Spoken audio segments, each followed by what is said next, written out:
that. Ladies and gentlemen, welcome to Mitoe versus Hazza for the round of 16. This doesn't sound like it's too far into a tournament, right? Round of 16, quite a way to go. But actually, whoever wins this series will progress through, and in that next match, that will be what qualifies you for the LAN. That will be the last game you have to play. Not this game right now, but the next one. The loser, they might still be able to get to the LAN. They'll have to go through the losers bracket, and I'm sure either Mitoe or Hazza in the losers bracket will do very, very well. But it's just insane that they're here, and one of them will be in that losers bracket. But such is the nature of the beast. Let's take a look at the lobby here. Mitoe on Sioux, Hazza on Spanish. We'll see what civilizations they select. They may still choose different ones. We haven't locked anything in. This is of game one after all. But I am joined by the one and only Wicked Cossack, who, yes, welcome, Cossack.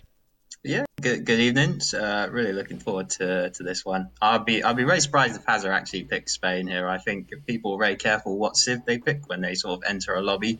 You kind of enter the lobby with a civ that you don't actually intend to play with, just to hope the opponent picks first. And then Mitoe's the one who's he's conceded first and gone to his chosen civ that he wants to play, which is China. So yeah. Now we'll see if Hazza Look at that. responds to that. Yes. Look at that. So what we do in Civ dancing, that's right, Age of Empires 3 classic Civ dance. I don't know about you, Cossack, but that's one of my favorite parts of game one, seeing the Civ dance. Hazza picks France. Okay, will Mitoe accept this matchup, or will he offer a new one? And I think you're right. Hazza doesn't want to be playing Spain, right? I think Spain, we mentioned this just before, but for the benefit of the YouTube viewers, Spain, one of Hazza's sort of stronger civs, and I think one of the civs Mitoe has less experience playing with, perhaps playing against. So, yeah, not going to pick Spain on Kamchatka here. Mitoe going Sioux. Okay. And yeah, greening in. This can potentially go on quite a while. I remember casting it, maybe it was a series with you, even with Raphael, where I'm sure we were sat here for 20 minutes.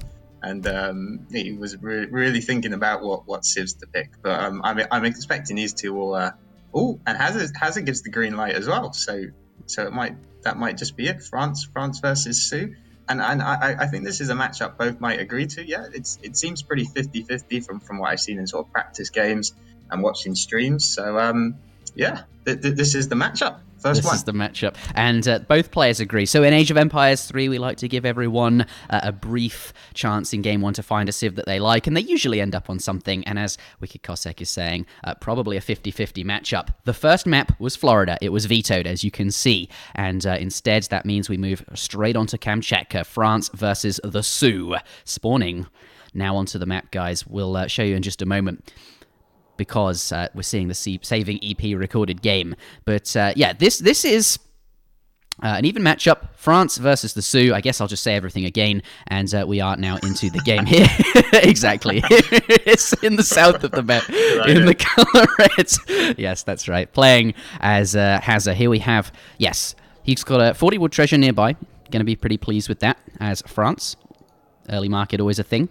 His opponent, Mitoe, up in the north, has a 35 food treasure nearby his base. This is a coin start, and immediately we see both explorers heading to the center of the map here. Mitoe, of course, a little bit faster with that, well, a lot a bit faster, I think, with that Sioux war chief there. Going to pick up those goats nice and quickly. Here he's going to get the first two. Scouts the 85 wood treasure as well. Do you think he's going to go? Yes, he is. Going to go straight into combat with that scout. And look at these goats. They're going to, oh, he deletes one. What happened? Oh, red got a goat. I didn't realize that.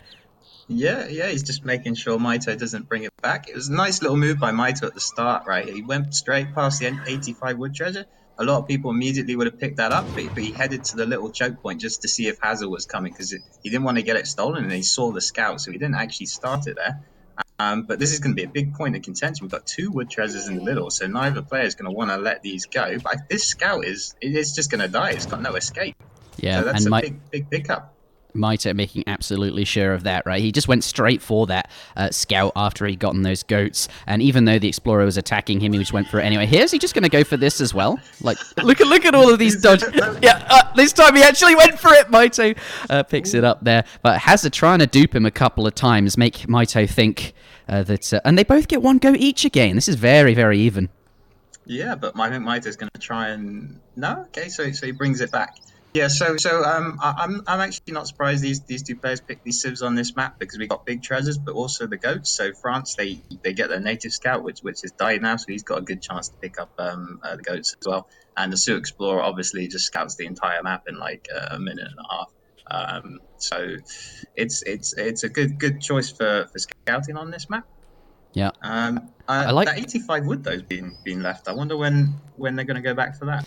Yeah, I was just about to say, I like how they're Mito's sort of avoiding it, right? Because he doesn't want to go, or either player go for it just right away in case your opponent's sort of nearby. They're going to come in, grab that, steal it from you. Instead, going to go for an 80 coin treasure and quite easily be able to pick that up. And he knows that one's a lot safer since Hazza's probably not scouted this portion of the map. And if Hazza does go for that wood up in the top, Mito will be able to see it. He's got a very fast war chief, and he'll be able to get there probably before the combat with the treasure guardians is over, and maybe sort of steal it. So I think that could be them just avoiding it, since no one really wants to be taking those risks. It is a tournament game. Everyone going to be playing sort of very, very safe. Does find another goat there. Looks like Mito is ahead on goats. 3 goats now. 4 to 1. Yeah, and I'd say he's sort of ahead on treasures as well. I don't think Hazza can be feeling too good right now. I know he picked up the little monkey, but I feel like that's been it. I mean, it's kind of what you expect versus Sioux. You never really expect to win the Age 1 versus Sioux, but it always feels bad when you don't pick up any treasures in Age 1. You just feel like you don't have any sort of momentum going into Age 2. But we'll see. He's heading to this 85 wood again. But the thing is, you can never get the jump on Sioux picking this up. Like, Sioux could be the other side of the map, and he's going to sprint across. Or maybe not. Hazza's going to get it. Yeah, I think with Duba there, he was able to get it quite quick. I think he's just, he's going to get that, so he's going to be pleased. He's at least got something. Yeah, Mito, not too pleased about that. The wood treasure, he was probably keeping an eye on it, but looks like he wasn't able to stop Hazza from picking that up. And that's a really nice treasure for Hazza now, because he's gathering wood for that trading post that France will often get during transition. And it's going to make it sort of a lot easier to get. Yeah, Hazza now got that 200 wood here. He's dropped it down on a trading post, and also going to be gathering a little bit of extra wood for his hunting dogs, which he has gotten. We can see on the villager there, and of course the steel traps as well. Usual things for the French player. He's going up with the quartermaster here. Let's switch on over to shipments sent in preparation for Age 2, and getting placer mines as well. I guess that 85 wood treasure, usually you wouldn't have the wood to squeeze the placer mines in, but with that wood treasure, he's able to get placer mines and still be up and doing everything else on time. So that's going to be helpful for him. They're getting the extra market upgrade in. His opponent, the Sioux here, looks like we can see a market now going down. Usual things, you'd expect that in transition, and a trading post as well. Just the 1 TP so far, but both players will be up to the colonial age momentarily. Mito going up with the chief for 400 wood. Second TP coming down now. Let's take a look at what their builds are, what their first shipments are, and what they do with this 400 wood, Cossack.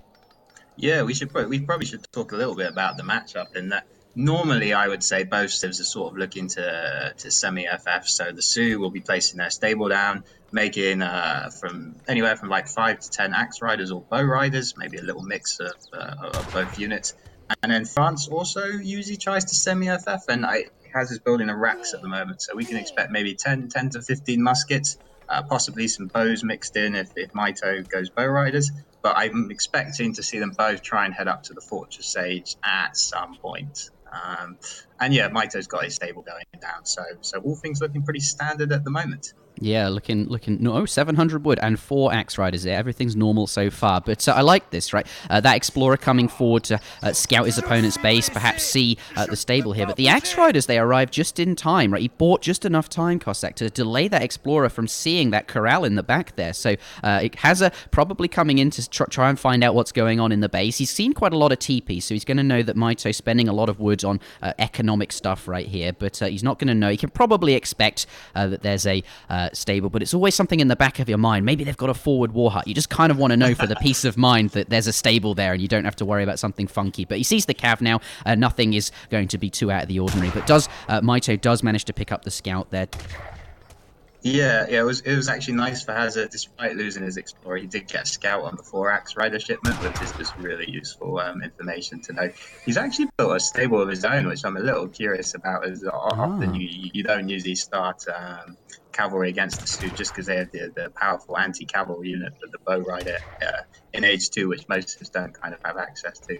So, I mean, it will do quite well as long as Mito's only building axe riders. So maybe he'll get a good catch with his first batch. You might be able to snare some of Mito's axe riders and then get some good volleys with the muskets in before Mito's able to adapt. But Yeah, yeah, then again with the speed aura on the water. Oh, and doesn't yeah, he's coming in from the top as well. Yeah, it doesn't pick up the Vil there, but this raid from this batch of... This is his first batch of Axe Riders. The one sieging the TP was the shipment, but here it's kind of forcing the Musketeers to be back and forth here. Looks like he can't defend the TP and his villages at the moment, but now we see 5 cavalry popping out of the stable here. I don't think Mito has seen the stable in the back, so these could be quite surprising.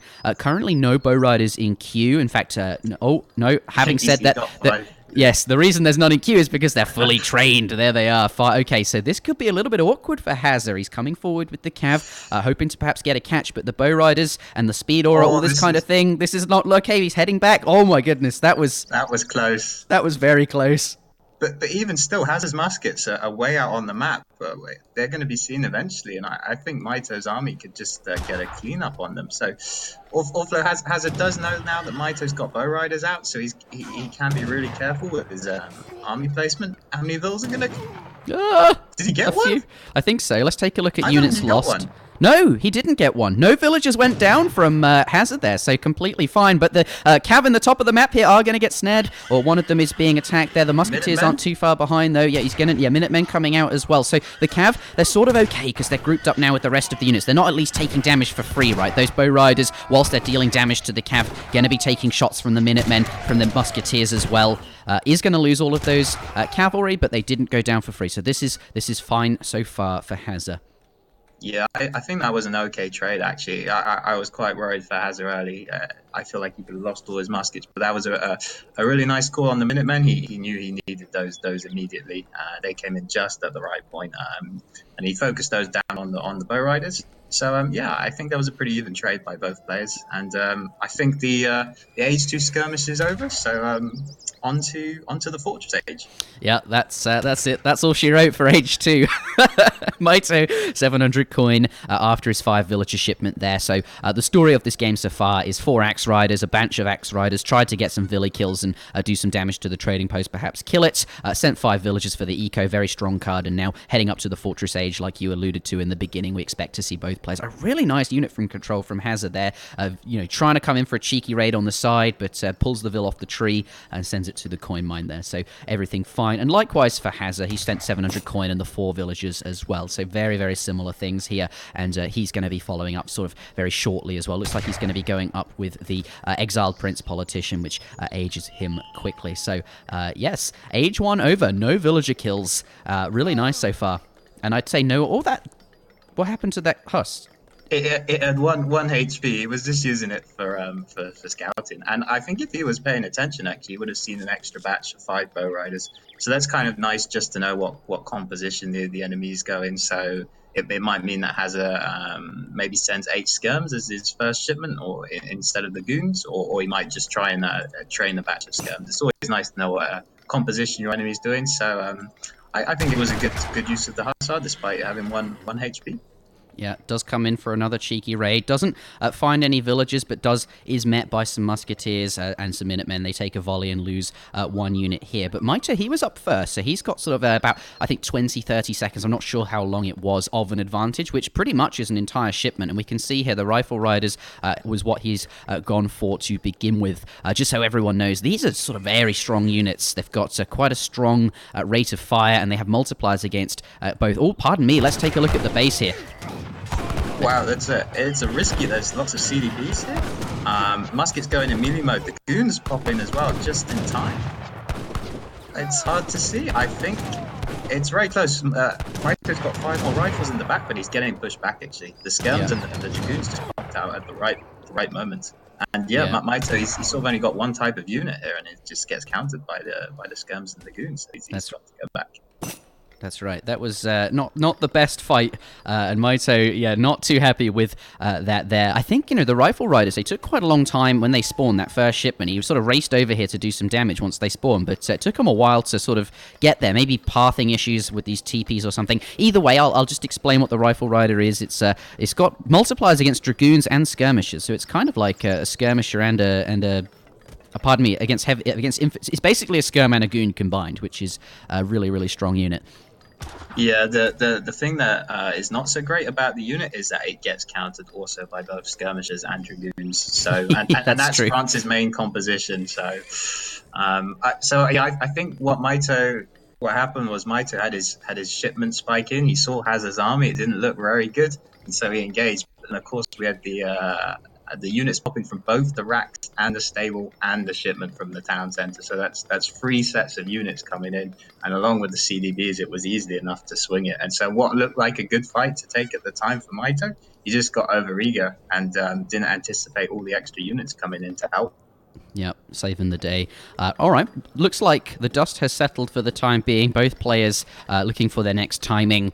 And in terms of economy, we're seeing here 38 recalculated economic unit population for France and 36 to the Sioux. But let's remember, no steel traps and actually no placer mines either on these villages. Of course, the Sioux can't get steel traps. But what they do have is quite a considerable number of TPs. I think this is certainly more than you would usually see from the Sioux. So Mitoe going to mitigate some of that economic deficit, the lack of upgrades with these TPs here. So probably about even, although slightly behind in villager count. On terms of score, looks like Hazza is up a little bit, but that just might be because his 7 skirm shipment has popped, and maybe Mitoe has some units in queue. But it looks like we do have some units coming forward. Axe Rider, lots of them there, but there are also a lot of dragoons to meet it. Looks like both the skirms. Okay, we're going to have an engagement. The Axe Riders, though, have immediately found themselves on top of those skirms there, and they're going to have to. Looks like this is not ideal.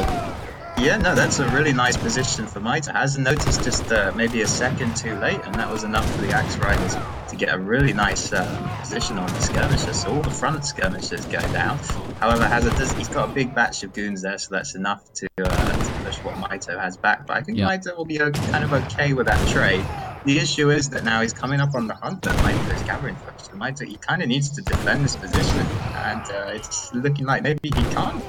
Yeah, those skirms going down quickly. Hazza not afraid to use his goons to sort of get in there. And look at the rifle riders taking a bunch of damage as well. This is not ideal. Some villagers now dancing for the combat dance or the attack dance, whatever it's called. Not too many skirms there from Hazza, right? So he can't push in too hard, right? The dragoon's not enabling too much pushing power.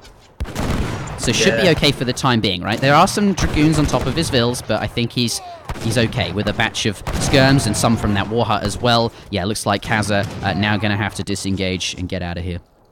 Yeah, the Wakinas are enough to push him back. However, I mean, the longer this goes on, Hazza's eco is just going to get better and better, and Sioux's is not going to get better. I mean, so Mitoe's got the one thing going for him that Sioux always has, and that's the scary dog soldier big button. It takes a lot to gather for, though. He's a long way off 1,500 food if he wanted to pop it. But it's one thing that both players have to consider, as it's a big turning point in any matchup involving the Sioux. So even though it looks like Mitoe's behind, all he needs is that one big engagement with the dog soldiers, and he could win. Yeah. I think Hazza kind of knows that's potentially what could get Mitoe back in, so he's focusing a lot on dragoons right now. We can even see the cav combats come in, so he knows like the one chance Mitoe has to get back into it, he's going to try and make sure that doesn't happen. Oh, I really like this. These musketeers, they sort of came in for a raid earlier. They didn't get anything, but before Hazza could get them too far away, Mitoe sort of just went looking for them in the fog, found them, and took them out. But yeah, you're absolutely right. He looks like he's going very dragoon heavy just to defend against that potential big cav button. And speaking of the dog soldier big button, we see 3 dog soldiers there as well. But also what he's doing is he's just built an outpost here, a second. Oh no, that's a house. It's not a second outpost. Going down next to this coin mine, just playing sort of very safe because he knows his eco scales a lot better, as you said, right? So he just needs to play safe, don't lose too many vills or even any vills, just be safe with the extra dragoons, and hopefully just sort of win the game later on. You know, it's on the Sioux. The Sioux are the ones that have to make something happen. For you, for Hazza, he's taking the position of come and get me, I'm over here. But Mitoe, let's take a look at his food count. Not going for that just yet. Looks like he's going to wait a bit longer, of course. Every 3 minutes, I believe, that dog soldier big button gets stronger. It spawns an extra dog soldier. So perhaps could do it now. It's, you know, certain couple of villagers going to go down, but ultimately I think he's going to wait for the dog soldiers a bit longer when you get more of them. 2 falconets have come out, though, and Hazza now pushing his food. Yeah, he's in a nice choke point as well. We've got sort of 2 mini pawns either side, so it's going to be hard for Mitoe to get an angle. In fact, he's going to go in. I don't think he can hit the falcons. He's not even going to try and go around. That's not a good engagement for Mitoe. These falcons are going to get another big pot. Look at that. 4 or 5 Wajinas go down, all the Activators down at the front. I think that's it.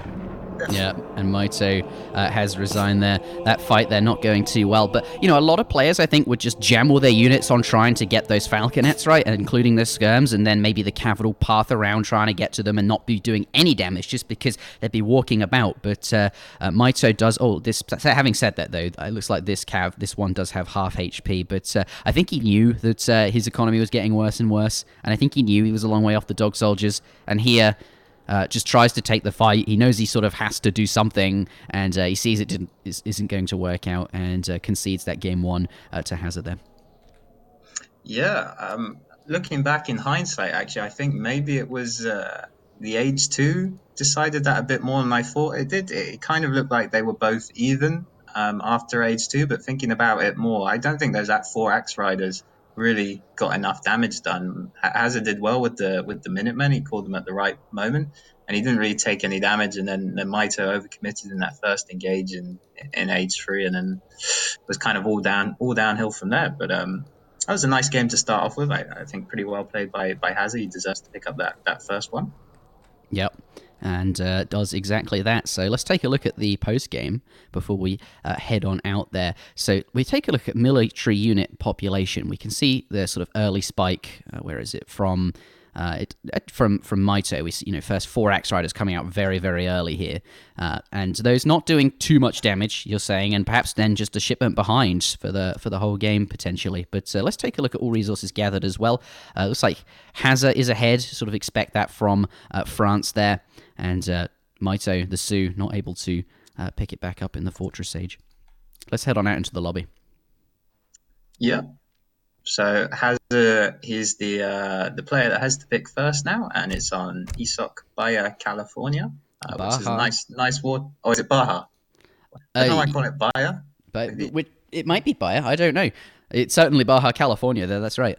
Yes. It's a good map either way, and you can see Hazza's he's chosen this civ. He typed in chat before you joined it. He's locked in Japan, which is a very, very nice pick for this map.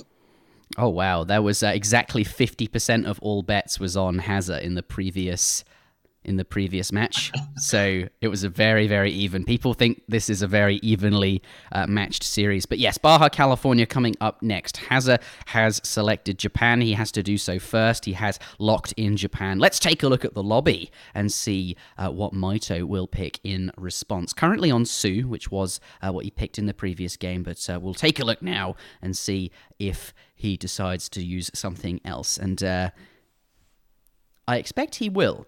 But yeah, I think so too. I mean, both these players have pretty deep civ pools, to be honest. They can play, I reckon, maybe 10 to 11 civs each that they'd be comfortable using in the tournament, and they can play the other 2 to 3 civs anyway. But I'm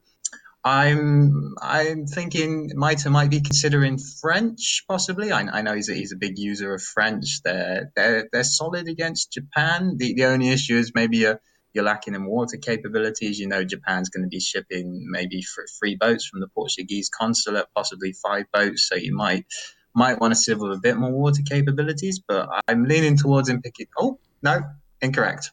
China. And this feels like a sort of comfort pick for Mitoe.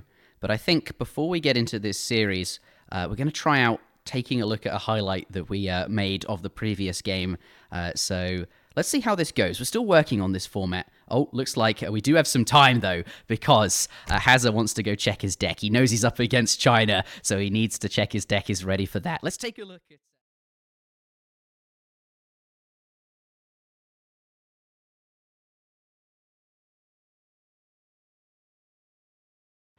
Wow, it's a risky. There's lots of CDBs here. Musket's going in melee mode. The goons pop in as well, just in time. It's hard to see. I think it's very close. Mito's got 5 more rifles in the back, but he's getting pushed back. Actually, the skirms and the dragoons just popped out at the right moment. And Mito, he's sort of only got one type of unit here, and it just gets countered by the skirms and the goons. So he's got to go back. That's right. That was not the best fight, and Mito, not too happy with that there. I think. Yeah, no, that's a really nice position for Mito. Hasn't noticed just maybe a second too late, and that was enough for the Axe Riders to get a really nice position on the skirmishers. So all the front skirmishers go down. However, he's got a big batch of goons there, so that's enough to push what Mito has back. But I think Mito will be kind of okay with that trade. The issue is that now he's coming up on the hunt that Mito's gathering for. So Mito, he kind of needs to defend this position, and it's looking like maybe he can't. Yeah, those skirms going down quickly. Hazza not afraid to use his goons to sort of get in there. And look at the rifle riders taking a bunch of damage as well. This is not ideal. Some villagers now. Mito has to get back into it. He's going to try and make sure that doesn't happen. Oh, I really like this. These musketeers, they sort of came in for a raid earlier. They didn't get anything, but before Hazza could get them too far away, Mito sort of just went looking for them in the fog, found them, and took them out. But hello, everybody. I'm not convinced that we saw the raiding one that I was mentioning, but there were some key moments from the game. Hazza took that big fight at the end there that came out, where the Axe Riders killed a bunch of the skirms at the start, and then sort of eventually, he still won that game, so that was fine.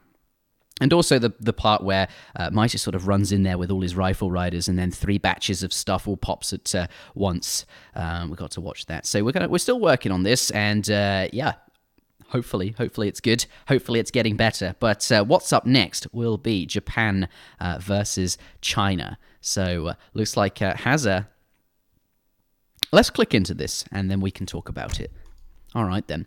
So coming up next, we do have Japan versus China. It will be Baja, California. This is game number 2 in a best of 5 series. God, it's so short, isn't it? For such a, when you say Hazza versus Mito, you're always like, oh yeah, it's going to be a best of 7 series or best of 9 series, because that's usually where they end up meeting in the later rounds, where you have these sort of longer series. But for the whole New World Championship qualifiers, it is best of 5s, except the final round that will qualify you, which is a best of 7. But ladies and gentlemen, spawning on the right-hand side of the map in the color orange, we do indeed have the Hazza. Here he is, playing as Japan, and he stepped out to check his deck. He is now back. He has found the cards that he wants, and we'll take a look at his deck once he picks it. Of course, not going to do that for the first couple of minutes here. Next to his base, we have a 30-coin treasure, and I like that he's using the Orchard Wagon just to check the back there, see if there's any sort of interesting treasures, but not particularly helpful, those. Or 80 wood, that's going to be good. And you can see over here that this monk already moving up to come and get that 80 wood treasure, going to be really helpful for the consulate, which is what he's building now. Perhaps can squeeze in an extra shrine with that treasure there, and it's going to go completely uncontested because Mito, spawning on the left-hand side of the map, playing as China, will not be able to go for that treasure, simply because he is going to be building that trading post from the beginning of the game. Gets it up in time for that first pass, the middle trading post, so to speak. But those are the early decisions. And 60 wood. Mito also going to get a pretty reasonable treasure as well. Yeah, he's seen this treasure at a really nice time as well, because you can see he's gathered almost 160 wood. So this is just going to tip him over the 200, but it means that he doesn't have to leave all his villas on wood for a bit longer. And that's going to have actually a big impact on his age up time. So that's really nice that he was able to find that. But this is just classic Mito, building a TP in age 1. Well, actually, to be honest, it's been classic China over the past six months to the past year. Yeah, for the most part, China didn't used to build a TP in age 1. Maybe they would get it in transition. Some of the big TP fans like Yumu. But nowadays, it's all I see, just TP in Age 1, and that's going to allow him to get those extra shipments rolling. And we'll probably see him use it to send the 9 pikemen, maybe try and siege some of the shrines Hazza's going to have going up around the map. And it's a pretty big map as well, so he's going to need a lot of pikes to do a lot of sieging, I feel. And 60 wood for Hazza, so he's going to be pretty happy with his treasures. Yeah, 60 wood. That's a lot of wood, actually. Yeah, that could be a couple of extra shrines, and 75 food down in the south there for Mitoe as well. He's also got eyes on these 2 coin treasures, 20 coin and 10 coin. Perhaps he'll go back for those now. He's also got, oh my goodness, there's so much wood. This is flowing with wood on this map today. So many wood spawns. 80 wood on that side of the map there for Mitoe as well. He's not got scouting information on that yet, but could well see it very soon, though. Hazza also sort of heading that way. He's hoovered up all the treasures on his side of the map now, and players sort of going to perhaps meet in the middle for something like that. But let's take a look at the shipments sent. We see 3, by the looks of it, fishing boats coming out of Hazza. So not going to go with that heavenly Kami style that is perhaps quite greedy nowadays. Going to just get the standard, well, the 3 boats. Why not? It's perfectly fine, right? Yeah, I think the 3 boats has been used quite a lot recently. It's a solid shipment. The main reason Japan often liked the Heavenly Kami was because their villager option was only into 2 villagers. But when you're able to send 3 fishing boats, and you know that they can gather sort of uncontested for quite a while, it also preserves the food on his cherry orchards, which is something Japan is quite conscious about, as they can run out of food pretty early on, and then they have to spend that extra shipment on another set of cherry orchards. So just being able to gather extra food from the fish is really nice. So I like the choice, and he's already going a little bit kind of easy here. I'm surprised against China, but being safe, can't complain. Yep. I like this. I feel like we've seen Japan do this on quite a lot recently, and quite a lot on this map as well. How come you find it surprising versus China? Usually I just always have in my mind that Civs like to wall up against the super aggressive Civs, Aztec, Russia. But it seems now that the wall itself is pretty cheap. It costs a bit in terms of villager seconds, but it's not too much. Maybe spending 100 wood on this wall total, if you include like the wall segments and the villager seconds, which is it's certainly less than he picked up in treasures. So it's not a huge investment, and it certainly adds a lot of security to whatever strategies he's going to go with it. So that's true. It actually, I just counted the segments. It's 50 wood, this wall, plus the villager seconds used to build it, I suppose. But yeah, it covers this whole sort of portion of the map, going down to the water and using the village as a natural barrier there. So the only entrance to his base is going to be through this passage, which is covered by 3 shrines. So he's going to see sort of anything coming there. But let's take a look at the players' decks, because they are now sort of hitting up to the next days. Of course, Hazza with the Toshogu Shrine for the shrine benefit there, and we see crates on the floor for Mitoe. Let's take a look at his deck. Oh, okay, there's a few extra sort of industrial age cards in here, so makes sense. You're going to be going to the Fortress Age relatively quickly as China, so just fill up, instead of having lots of colonial age shipments where you're not going to be spending that much time there, why not add in sort of 17 Arquebusier, 18 Changdao Swordsman, lots of military shipments in here as well. Wow, so I was just wondering what Mitoe was saying lol about, and if you have a look at the bottom TP, you'll find the answer there. That is... oh my goodness! That's not good. That is not good for him. Is he going to send a villager maybe? Yeah, we got a villager coming down to finish that, because he wanted to send... Yeah, he wanted to send his explorer to the north TP, which he didn't know Hazza was building at the time. So good pick up there by Hazza to stop sort of a free stagecoach incoming. Mitoe's going to have to sort of divert some of his resources to go seize that down. Maybe if we see the 9 pikes come in, they'll probably head over there. But yeah, not the smoothest of starts. No, that's not ideal. God, that's got to feel so bad when you don't finish your trading post. They're getting up perhaps a little bit over-eager, but does have 2 of them now, but only just now completed, which is a shame. But we'll have lots of extra XP for that fast fortress. It's going to start with 700 wood. This is also Mitoe all over, right? He's not going to send the 700 gold, which is something you'll often see with the fast fortress. He knows his opponent's playing Japan and has indeed built this wall and is not going to be aggressive at all. So he's just going to gather the coin to age and instead have an extra shipment for when he gets up to the next age. And looks like 5 fishing boats coming out of Hazza as well. So he's sort of playing this very, very slowly. Should we take a look at Hazza's deck and take a look what's there? Nothing out of the ordinary. Curious shipment choice here by Mitoe. We got the 8 Chukenoos. Normally that would kind of imply you wanted to be a bit more aggressive, but he's heading up here to use them to siege. So I don't know if there's been some new development in archery technology recently, but it's not usually the siege unit we see. Normally I'd be expecting maybe the 9 pikes. 9 Quang, he sent them as well? This is very, very... Okay, so looks like Mitoe might not even be going up to the Fortress Age. We're so used to seeing that, but clearly here, 2 military shipments, one after the other. Surely he'll go up there at some point, right? China, not the best in Age 2. But here we are. Yeah, and also the thing with this TP is it sees everything, so Hazza will know that's a 9 pike and an 8 Chuko shipment just by the way they sort of walked in. So he'll know exactly what Mitoe's been sending for the shipments, and that's going to allow him to adapt. In fact, he's adding a second wall. He sees the size of Mitoe's army. He knows he's played Super Greek himself. We can see he's got 10 fishing ships out on the left, and he's got another 6 out on the right. It's an insane amount. So Mitoe really needs to do some damage. I mean, taking down 1 shrine and a TP is okay. I mean, it's netted him the stagecoach, which is good. But I don't think Hazza's going to be too concerned. He's aging up, and he's got 16 fishing ships. That's a humongous amount of eco. Yeah, that's the 3 shipment. Oh, pardon me, the 3 fishing shipment, the 5 fishing shipment twice, and the Portuguese fishing fleet. So, not going to get... It looks silly, doesn't it? There's so many of them, but no dock. But such is the way of things. It does have quite a few fishing boats, and you can see on the recalculated economic unit population here, 50 to 27 there, or now back to 49, did lose the shrine, but looks like Hazza considerably further ahead in terms of economy. But what that is not taking into account is this stagecoach. So Mitoe sort of does have that going for him. And indeed, China very strong in the Fortress Age as well, which is something he's going to do now, right? He surely can't be leaving it for too long there. The Wonder got all 8 villages on there to get that up in exactly a minute. Going to go up nice and quickly. But yes, now going up to the next stage. Yeah, it's hard to know if maybe Mitoe invested...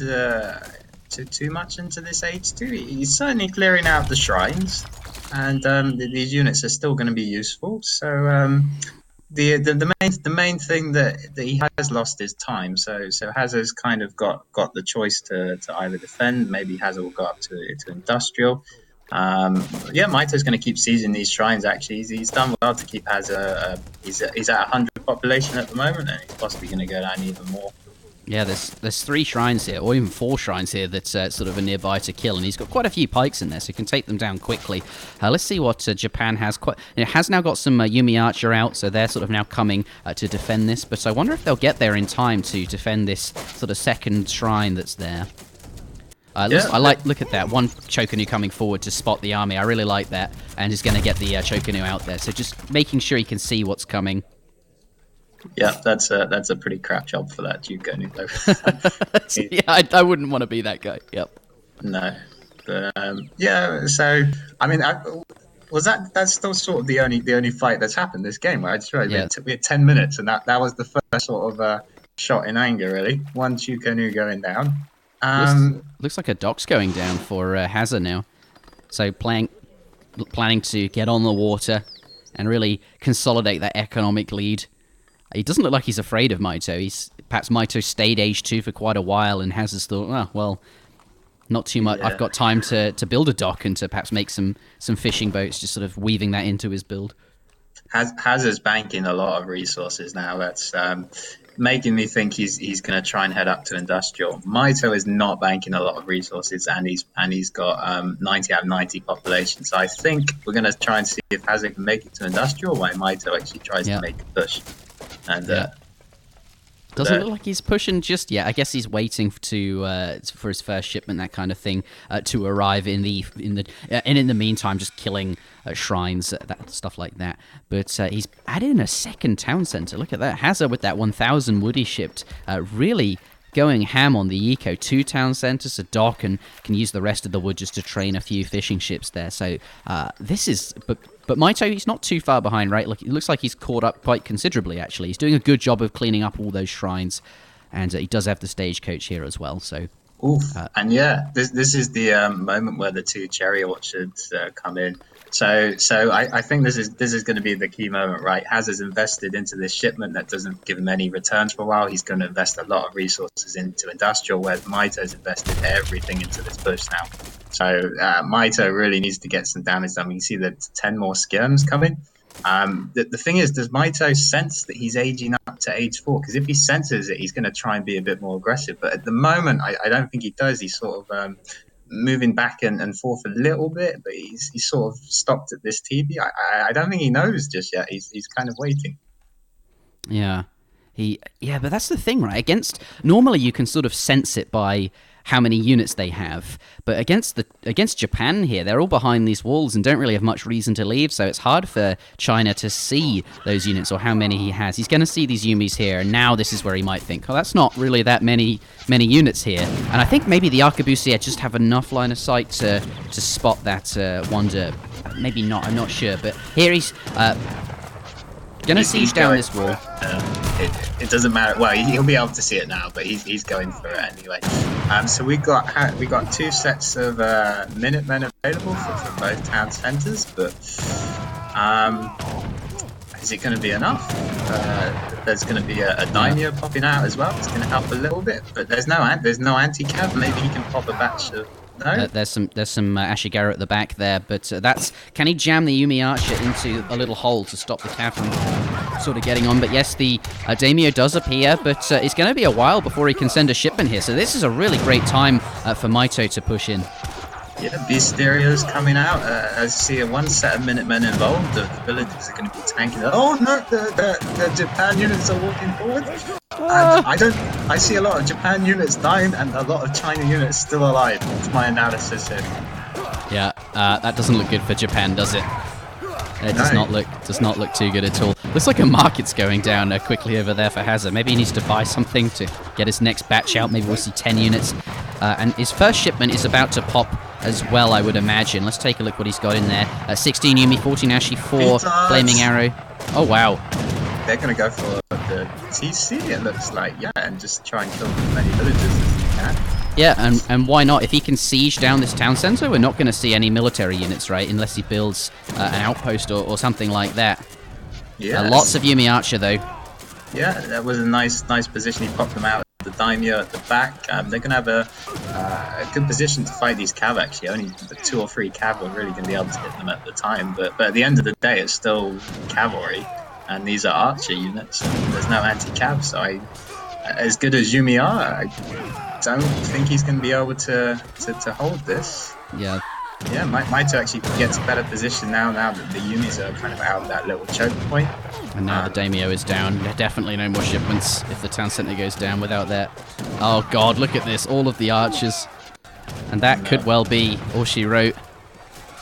Yeah, look at that escape. They popped in the fishing boat there, and there are 6 units in it. Where are they going? Yeah, only a few. Oh, well, there's the natural defense, but it's no good, is it? 16 Yumi pop. Yeah. But the trouble is, though, there's still a lot of cav on the field. Gate coming in. He can escape through the gates. I mean, Mitoe's going to be focusing a lot on getting these cav batches out. He knows that Hazza's only option to sort of the 4 flaming arrows or the 16 Yumis, and so he's focusing a lot on these cav. And as good as the Yumis are, I mean, he's some cute micro here using the gates, trying to get as many volleys in as he can. Yeah. But we got two war junks as well from Mitoe, so they're going to help deal with the fishing ships. Where are they? All over. Here they are. On the right, yeah. Yeah. Ouchie. Yes. 14 Ashigaru. Well. At least he did get the 14 Ashi out just in time. Yeah, these are H2 Ashi though. Yeah. And he's got discipline coming in now, but I think Hazza just sort of going very, very greedy there. Maybe he spotted the sort of Age 2 from Mitoe. Mitoe sent those 2 military shipments in Age 2, right? And perhaps he just sort of overcommitted to booming, built the dock, second town center, and then... I think he had the anti-power spike moment. Is there like a name for the opposite of a power spike? Is that a thing? That's a good question. I know what you're trying to say, though. Perhaps we should Because come up with a name for it. yeah, he shipped like the two orchards at the same time as investing in the age up, and like both of those things are anti-power spikes for Japan. And when you overlap them and combine them, you just get a super super anti-power spike. And that was Mitoe hit about a minute after that, and even with the two town centers, we saw there was nothing Hazza could do. He just kind of got rolled over, even with some. Nice Yumi placement, it wasn't even close to being enough, to be honest. Yeah, and that's going to be game 2. But shaping up to be a good series then. 1-1 at the moment. I'm really interested to see what the economic unit all resources gathered is, because you'd expect Japan to be really far ahead, which they are ahead, but not super far ahead. And in fact, China, I guess, at the end overtaking, although that's because Japan's villages were all belled up there. But Mitoe does pick up the second game there, and we will have some more clips possibly coming up. But let's exit this game. Let's take a look at the Civ selection screen. The next map will be Deccan, but the score is 1-1.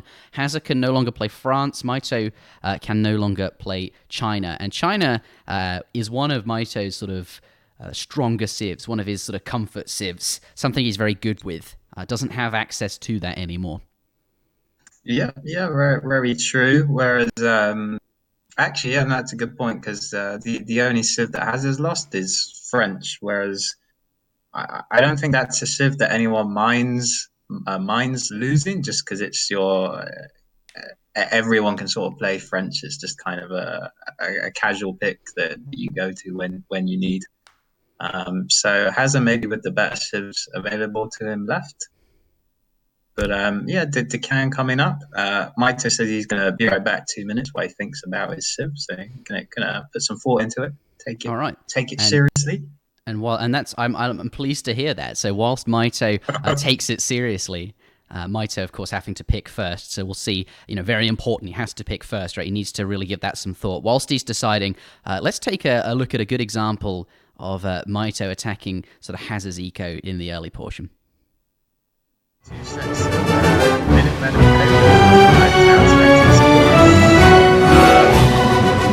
it going to be enough?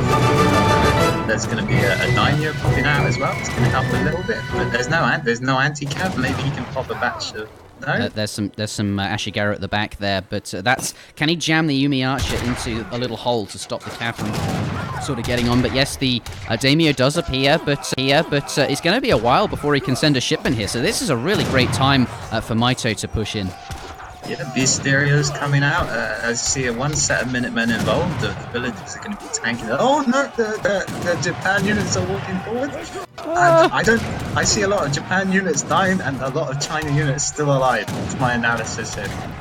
Yeah, that doesn't look good for Japan, does it? It does not look too good at all. Looks like a market's going down quickly over there for Hazza. Maybe he needs to buy something to get his next batch out. Maybe we'll see 10 units. See from the way that was titled, lots of shrines being attacked, the eco being attacked in the early portion, but that was Mitoe's sort of first push into the game, and it really highlights what you were saying, Cossack, about that sort of power spike or anti-power spike, right? When the 2 cherry orchard arrives, it's kind of like you lose a shipment because you just have to send it or you have no way to get the food, so you're sort of a shipment down on your curve. And also when you go up to the industrial age, it costs so many resources that aren't invested into military. It was a really weak time for Hazza, so Mitoe coming in at that really, really good time for him to come in when Hazza was weak and sort of doing lots of damage. And you can see just Hazza just sort of crumbled there. The walls went down and nothing really happened. But that was our clip, and we're now back into the lobby. So yeah, I wonder if maybe Hazza thought Mitoe was going to go age 4. And he kind of gambled a little bit on that, only because we've been seeing quite a bit of age 4 China this tournament. I think Hazza was there watching Lucas, who's a very, very good China player, often likes to go industrial, and so Hazza just might have had that in the back of his mind, that the meta at the moment, China going to industrial. And so obviously it wasn't the case, but I'm wondering if maybe that's what Hazza was thinking, and that's why he made the decisions that he did that game. Oh, that's interesting. Okay, so that's why it looks so like Hazza performed so poorly, because he was anticipating sort of something else, but got it wrong. Yeah, I would have to ask him to know for sure, but I feel like Hazza was there watching Lucas play a lot of China in the tournament so far, and we've seen a lot of China go in H4. I know it's something that Emu likes to do as well a lot. So I think it's just a thing that's been happening a lot recently. So it would be my guess, but it might be that maybe he just screwed up. Who knows? Yeah. We will have to ask him, I suppose. But Mitoe still on China. He's really thinking this through. He's really wanting to land on a good civ. The map is Deccan. So Yeah. So bear that in mind. Oh, that's a funky fade. Oh my goodness. Sorry, continue. all right. I was going to say, so kind of popular civs we hear that we see on Deccan. India is this is kind of their home map. Lots of yaks. They age really fast, so it could be a good choice. British as well. They often make very very good use of the high starting crates, more so than other civs. So that's another civ we see here. And then I think I've seen Japan picked. Quite a few times as well, but there we go. It's going to go with the Brits. Yeah, British coming out. Okay, so British strong. I mean, the one thing they're going to struggle with on this map, I think, is gathering the yaks, right? Because they have just the sort of one explorer. Although British, they don't want to be making trading posts. They don't need to do that, so can just get straight into the middle. Maybe that's not as big of an issue.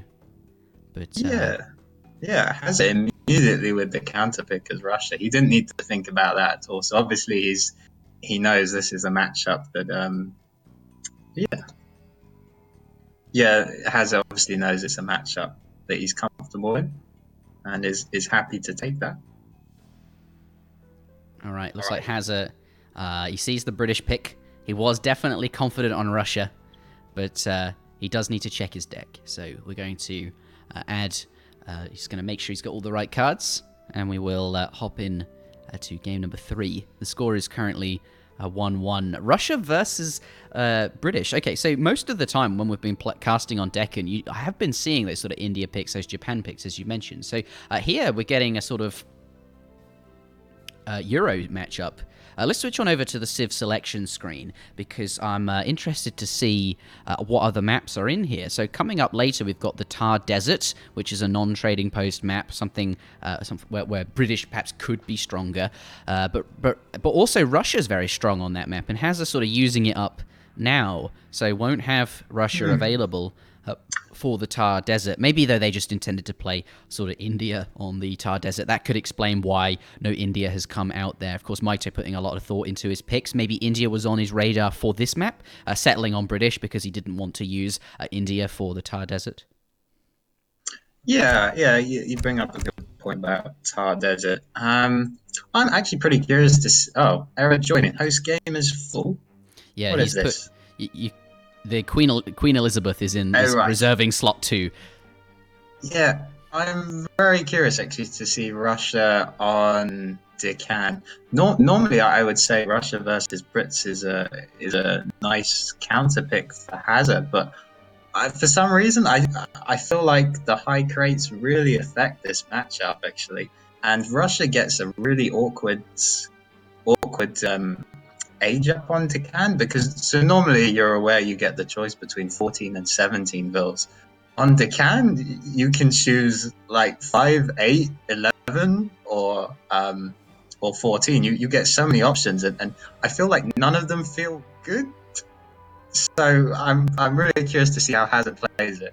I don't know how the high crates really help Russia. Yeah. Well, yeah. How does that affect Russia's sort of age up? Because they often have that choice between 14 and 17 villages, but on Deccan, I imagine it's going to be one batch sooner. But surely you don't want to go up with 11 vills. That just seems kind of bad, right? So 14 vills would be the same as usual. You're not really going up any quicker, whereas British probably will be going up a vill quicker. So I think you're absolutely right. The high crates is just going to improve Britain's odds. But also this map, we do have the really sort of small chokes, which you can wall up with manor houses even. So you can just sort of make the chokes smaller, make it very difficult for Russia to take fights, things like that. All these things possibly affecting British, and that might be why Mitoe has picked it. We'll see what he has in store on this map. But ladies and gentlemen, this is game number 3 in a best-of-5 series between Mitoe and Hazza. The score is 1-1. The winner of this series will progress through into, if they win that next game that they're progressing through into, they will qualify for the LAN tournament hosted here in the Escape Studio in July, and their opponents will drop down into the lower brackets, where there is still a chance to win, but it could be tougher route. But here we have the game, spawning in the south of the map in the color teal. Cyan, whatever it is, the British player actually veering off to the right immediately with his Explorer there. Going to come across 40 coin. Okay, so is interested in using his crack shot. Will he pick it up? Yes. So he's not going to pick it up. Head on straight to the trading post. Come back for the coin later. British actually intending then to go with that trading post. Perhaps we'll see Virginia Company here. Something else I think that makes perhaps something British can get away with much more easily than usual, since, of course, you have all these extra crates. You're able to get a trading post pretty much for free, but what he is going to do is surrender all of the yaks to his opponent here. We can see Hazza has come out into the middle here, has found a yak there. His opponent's not going to be gathering any of these up, and is basically going to get them all to himself. Yeah, so that's the difference in the early choices. You can either choose to go for that early trading post.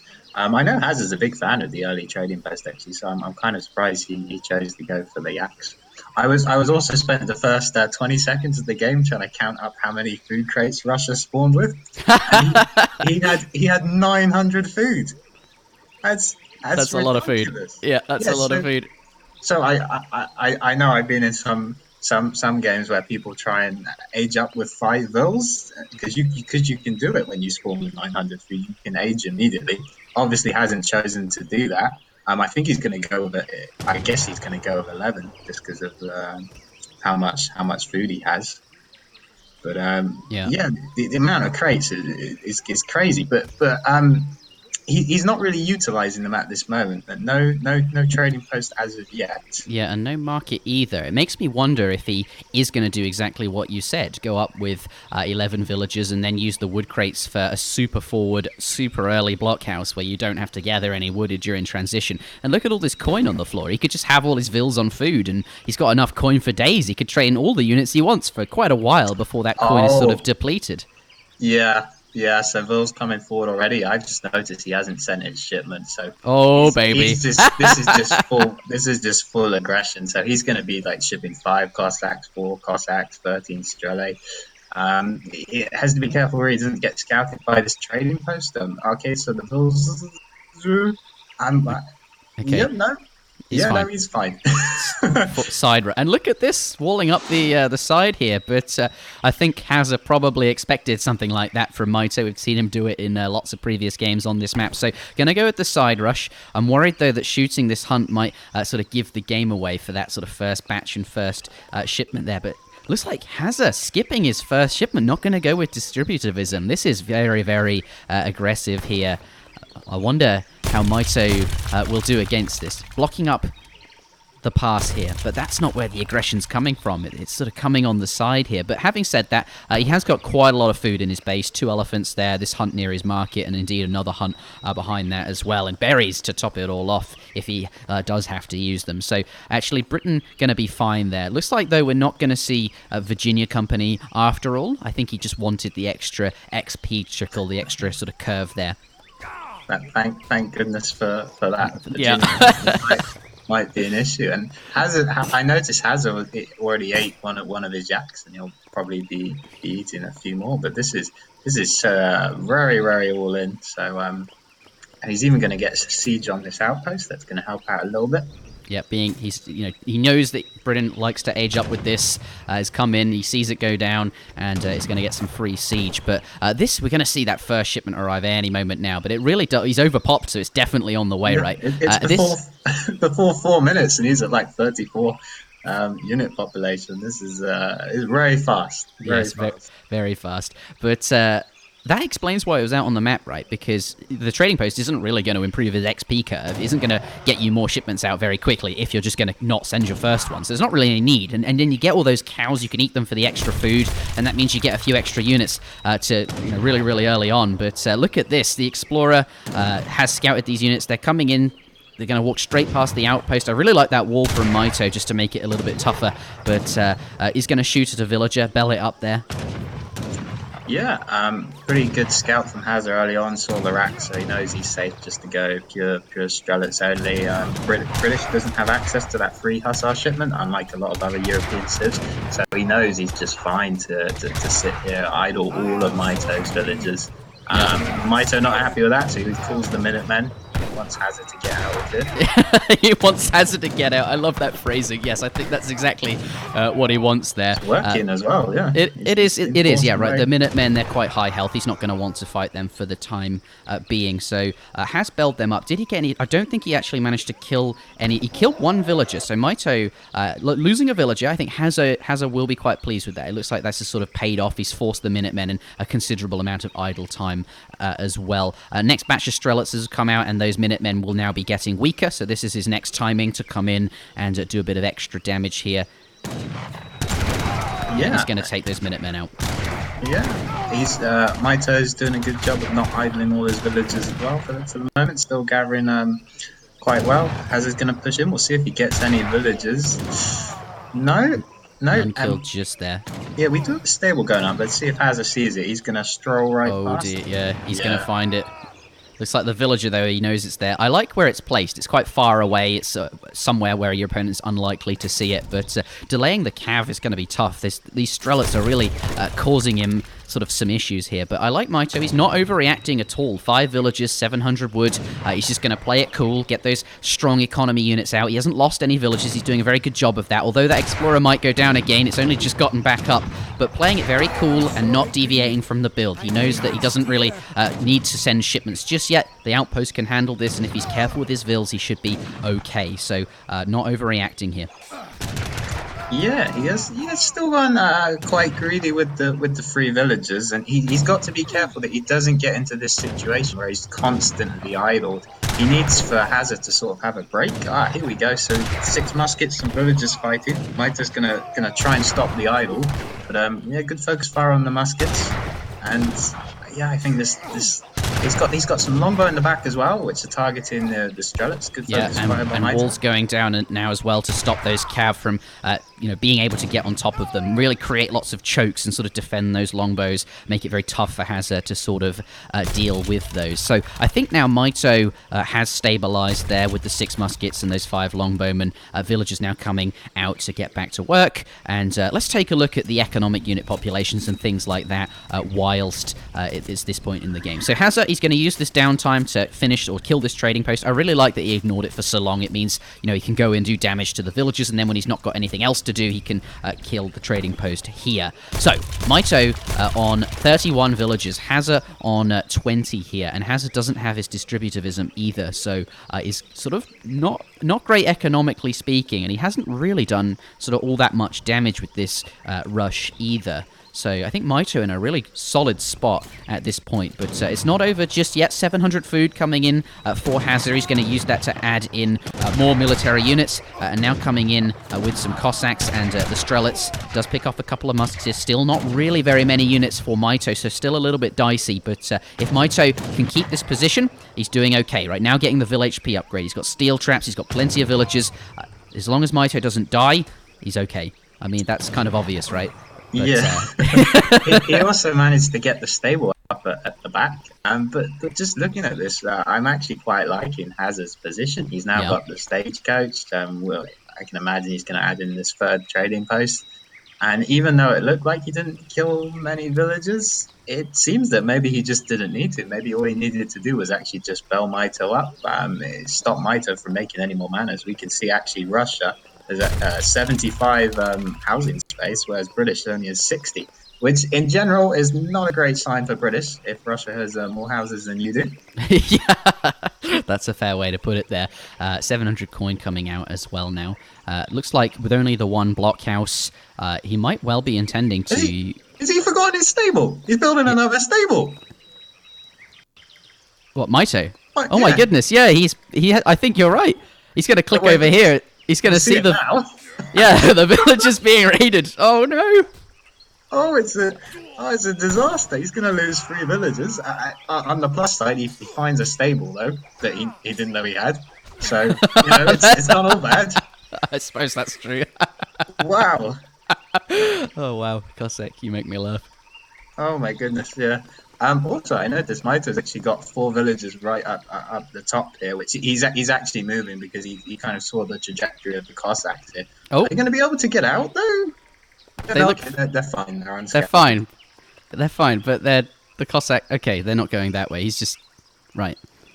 Okay, blockhouse now going down in the center of the map for Hazza. So I sort of thought he was going age 3 with the 700 coin, which was sort of unusual for Russia, but with only the 1 military building, it seemed like it might well have been the case. But actually, second blockhouse now coming in, and pretty much every villager, in fact, every villager on food except the 2 gathering from the crates here. So just going to have every vill on food. He's getting his hunting dogs now to make that even more efficient. Just going to pump units out from these 2 blockhouses, gathering only the most efficient resource it is for him to collect, and getting the the other resources from the crates here.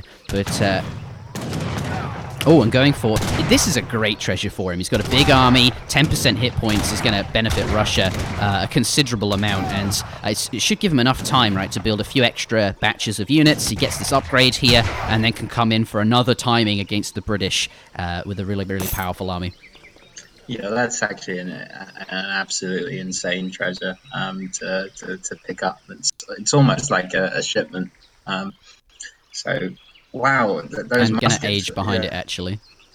Yeah, he's just in such a great spot. Mito's also gonna age as well, but I'm really liking Hazza's position with this stagecoach. He's got almost complete map control. Mito did manage to sneak out those few vills on the north, so he's going to have access to additional hunts that he might not normally do. I mean, Mito's got a lot of vills on berries as well, so even though he actually researched steel traps way before Hazza, in fact, I'm not sure Hazza even has steel traps yet. Does he? Okay, so it must have just come in recently. Yeah, he's just got it in him. Yeah, so even though Hazza didn't have it for the longest of time, and Mito did, Mito wasn't really using it because he's sort of on berries. Yeah, he's not gathering from hunt at all, is he? There's no hunt left in his base. This is a real issue. There's some hunt directly outside his walls. Perhaps he could build a gate and sort of go for that. But, yeah, he's not on hunt. That could be a real issue. But does come in, does manage to find a raid there. Looks like 2 Cossacks will come back to sort of repel this. But the Hussars should win out on that. Yeah, nice by Mito trying to get back into the game. Good little pullback as well. I wonder if this villager will actually kill that Huss if it refocuses on the other one. Oh yeah, it's only got 25 HP. It looks like it's going to go down, but I think Hazza gearing up for a push. 3rd blockhouse coming down now, 2 on the plateau, and the 1 on the side originally. Just gotten veteran musketeers in here, and 2 falconets arriving as well. This is a very scary army for the British to deal with. Musketeers now complemented so well by the falconets, but there is a wall. He's going to have to break through that first. Oh, look at that! He's in range of the outpost, and he's going to be able to siege the wall with that's always feels good, right? Where are the infantry going? Yeah, they volley. get a bit overzealous. Volley on the longbows. Yeah, presumably Mito we can expect that his first shipment is going to be the 2 falcons, but because British don't have access to that to the fast age up, it's painfully slow trying to wait for that age up to come in. What's he upset about? Question marks. He might just be waiting on his age up. But he's going to take a lot of volleys while it happens. He is, yeah. Good control on the Falcons by Hazza. It's to be careful that the Huss don't get to him, but it's all looking alright. Is up with the adventurer. Has 7 longbowmen, just as 5 cavalry pop here.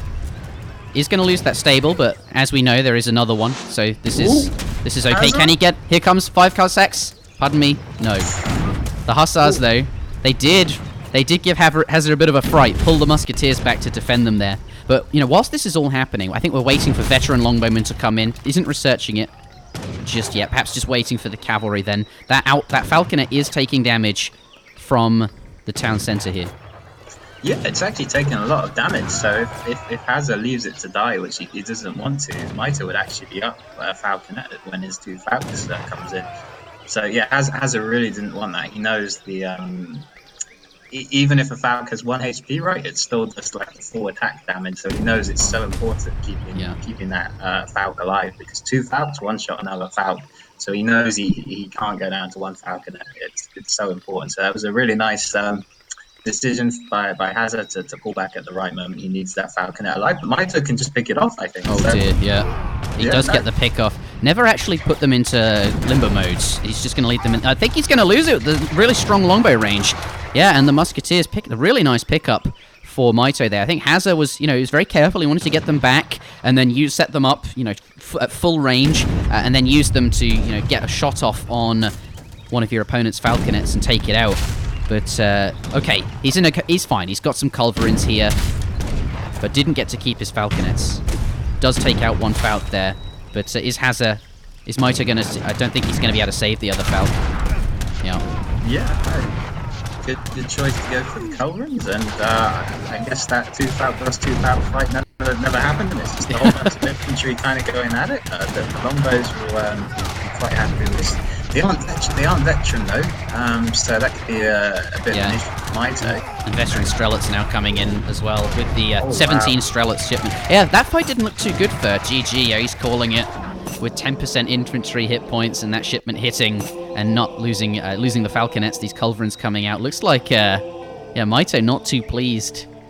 That was pretty terrible. Yeah, not happy. But Hazza pulling ahead in the series after the initial defeat in game 1. No, that's not right. Either way. No, that was right. That's exactly... No. Hazza won, he won. Either way, it's 2-1. It's 2-1, yes. And yeah, the Russia pick was actually turned out a lot better than I expected. It actually did okay on Deccan. I guess because of it allowed him to get control of the stagecoach, which just boosts your eco enough to deal with Brits. Yeah, 3 stagecoats there, full access to hunts, right? Whereas Mitoe was on that berries for so long, it wasn't ideal. Super belled up in the early game, and Hazza picking up the victory. He's 1 game away from winning this series now. I really want to take a look at the all resources gathered. Hazza ahead the whole time. Just you'd expect the British to be ahead, wouldn't you? But that raiding. Or those units in his base just not enabling him to gather at all, and Russia just having more economy.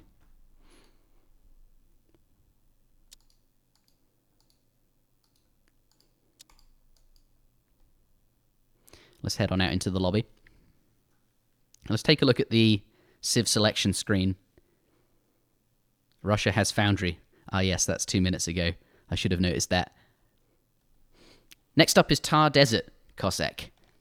Oh, yeah, no, I do like Thar Desert. This could be a pretty fast and furious game. Hazza's used up his Russia pick, but I think he'll be pretty content to maybe pick India or possibly Aztecs. I feel like those two, along with Russia, are kind of the 3 most popular civs we see on this map.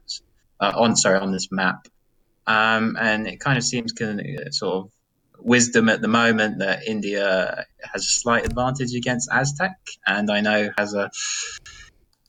thinks India is a very strong civ, to maybe put it lightly. So I won't be surprised to see him go India, but Aztec also a possibility. Yeah, we'll see what Hazza picks. He's currently on Russia, of course, but before we see that, whilst he's deciding, let's take a look at some of the highlights from that last game. Outpost can handle this, and if he's careful with his vills, he should be okay. So, not overreacting here. Yeah, he has still gone quite greedy with the 3 villagers, and he's got to be careful that he doesn't get into this situation where he's constantly idled. He needs for Hazza to sort of have a break. Here we go. So 6 muskets, some villagers fighting. Mito's gonna try and stop the idle, but good focus fire on the muskets, and yeah, I think this.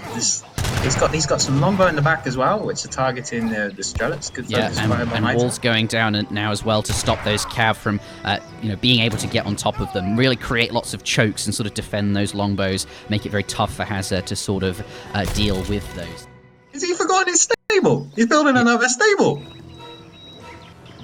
What, Mitoe? Oh my goodness, yeah, I think you're right. He's going to click over here. He's going to see the... Now? Yeah, the village is being raided. Oh no! Oh, it's a disaster. He's going to lose 3 villagers. On the plus side, he finds a stable, though, that he didn't know he had. So, it's not all bad. Decision by Hazza to pull back at the right moment. He needs that Falconet alive. But Mitoe can just pick it off, I think. Oh dear, yeah. He does get the pick off. Never actually put them into limbo modes. He's just going to lead them in. I think he's going to lose it with the really strong longbow range. Yeah, and the Musketeers pick a really nice pickup for Mitoe. Got one Falc there. But is Mitoe going to... I don't think he's going to be able to save the other Falc. Yeah.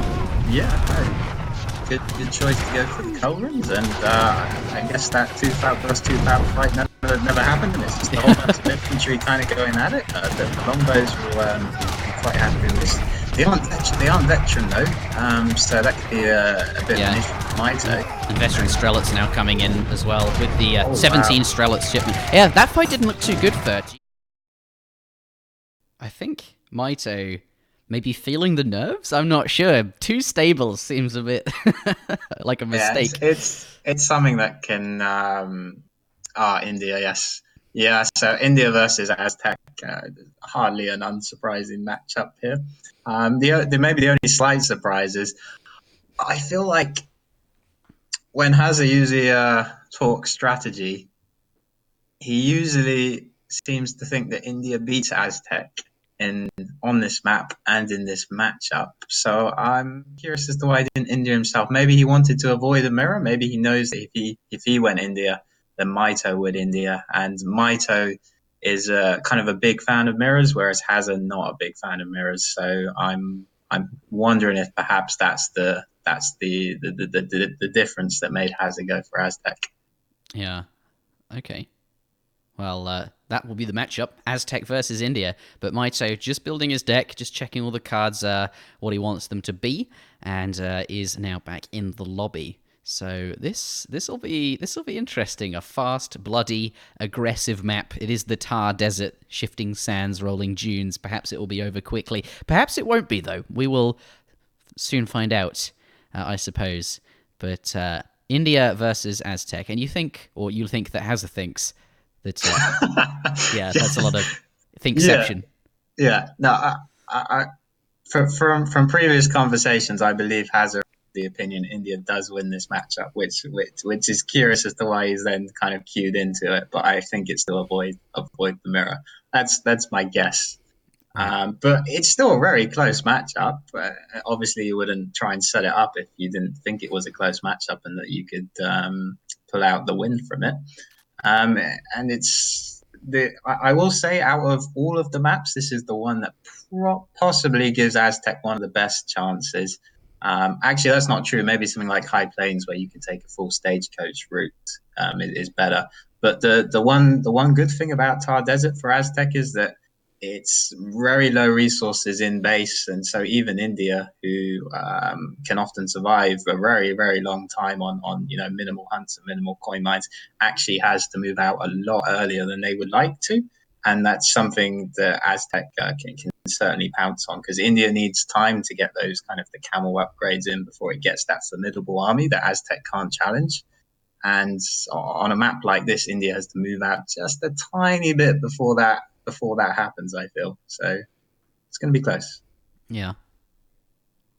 Okay. Well, something else that comes to mind, I often see when Aztec is on this map, they just get so far ahead in terms of XP, just with that stagecoach. Well, the XP dance, right? Like, there are no trading posts on this map, but that is something that we may see. Let's take a look at the Civ selection screen.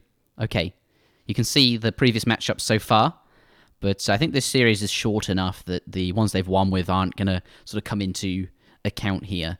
But India definitely a good pick for Thar Desert, and Hazza going to go with the Aztecs. But this, as you can see, is game number 4 in a best-of-5 series between Hazza and Mitoe. The score is currently 2 to Hazza, 1 to Mitoe. Let's start with Mitoe. Here he is in the top of the map in the color teal, playing as indeed the Indians. We'll take a look at him in just a moment. There it is. 4 wood crates, and nearby 40 food there. and 55 coin on the other side of his base for him. Aztec in the bottom, 30 coin in base and 20 coin on the top there, but going to ignore the coin in the back, doesn't really want to be wasting his time going back for it. Instead can get it later and moving forward to see what the big picks are in the middle of the map. He's not going to come across sort of anything nearby, although he is in the direction of sort of 50 wood now, heading that way, so possibly will find that there. Yeah, and for people who know the maps well, this map nearly always spawns. You get 2 big wood treasures, so it's usually like the 85 and the 90 wood, and then often there's 50 wood as well. And in this matchup, those are huge pickups. Both these civs need wood a lot. So Mitoe's going to come across this 85 wood. He's going to go for it. Hazza's going to see it though. Can you get there in time? It's very close. I think he stunned the wrong one. That could be the deciding factor. Yeah, that could be awkward. They are very low HP. Looks like, though, it looks like Aztec gets the treasure, I think. Yeah, going in there first. Mitoe does... no, India picks it up. Okay. So, and going to stun the treasure guardian and hopefully get away here. Can use his other monk to sort of pull himself forward, see if he can escape the snare of the Aztec unit there, but nicely snaring the lion, get it out of the picture. Yeah, he's going to escape there, and Hazza not going to pursue. But... Mitoe, he does pick up the treasure that he sort of started for, so justice in a way. He gets the treasure he was working on, but nearly lost it to Hazza. Oh. But if he lost anything, it was quite a lot of HP on those elephants. Right. Mitoe has a 10 population. That can only mean one thing. It's a 10. Oh, baby. Yeah. Okay. It could be with a Carney, though. It could be Goodspeed style. I know Goodspeed was a big fan of that a number of years ago, 10-10 Carney Martyr. Or it could just be for the Agra Fort, but that's...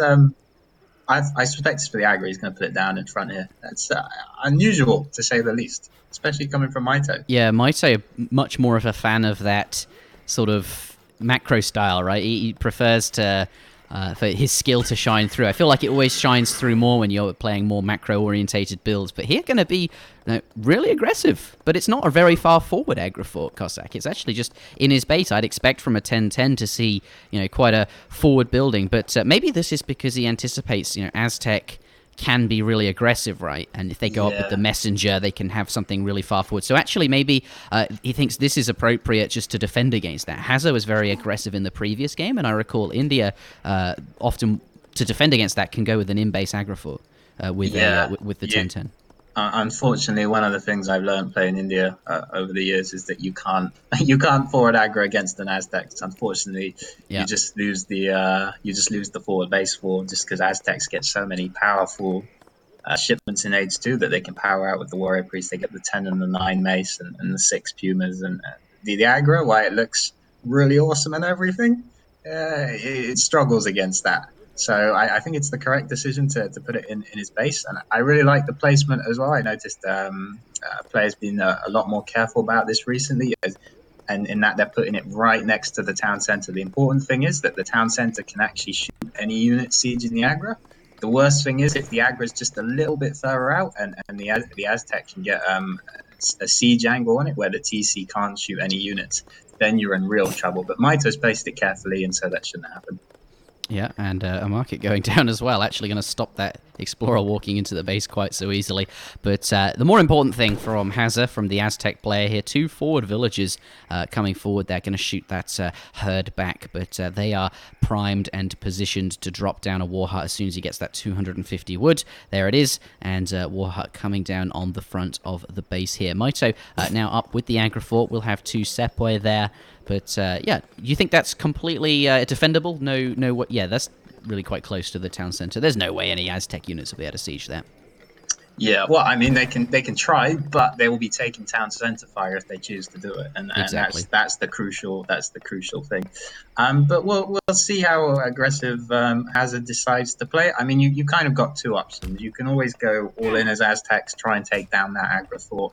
You get a big, nice XP bonus as well from doing that, and maybe just try and win that way. Or you can play it out slightly longer and try and contain. As you can see on this map, there's not too many hunts in base, so Hazza can try and play that longer game where he tries to stop India from gathering the extra hunts. So I'm curious as to which style he's going to choose. Maybe the all-in, the big time in around 8 to 9 minutes, or the contained play.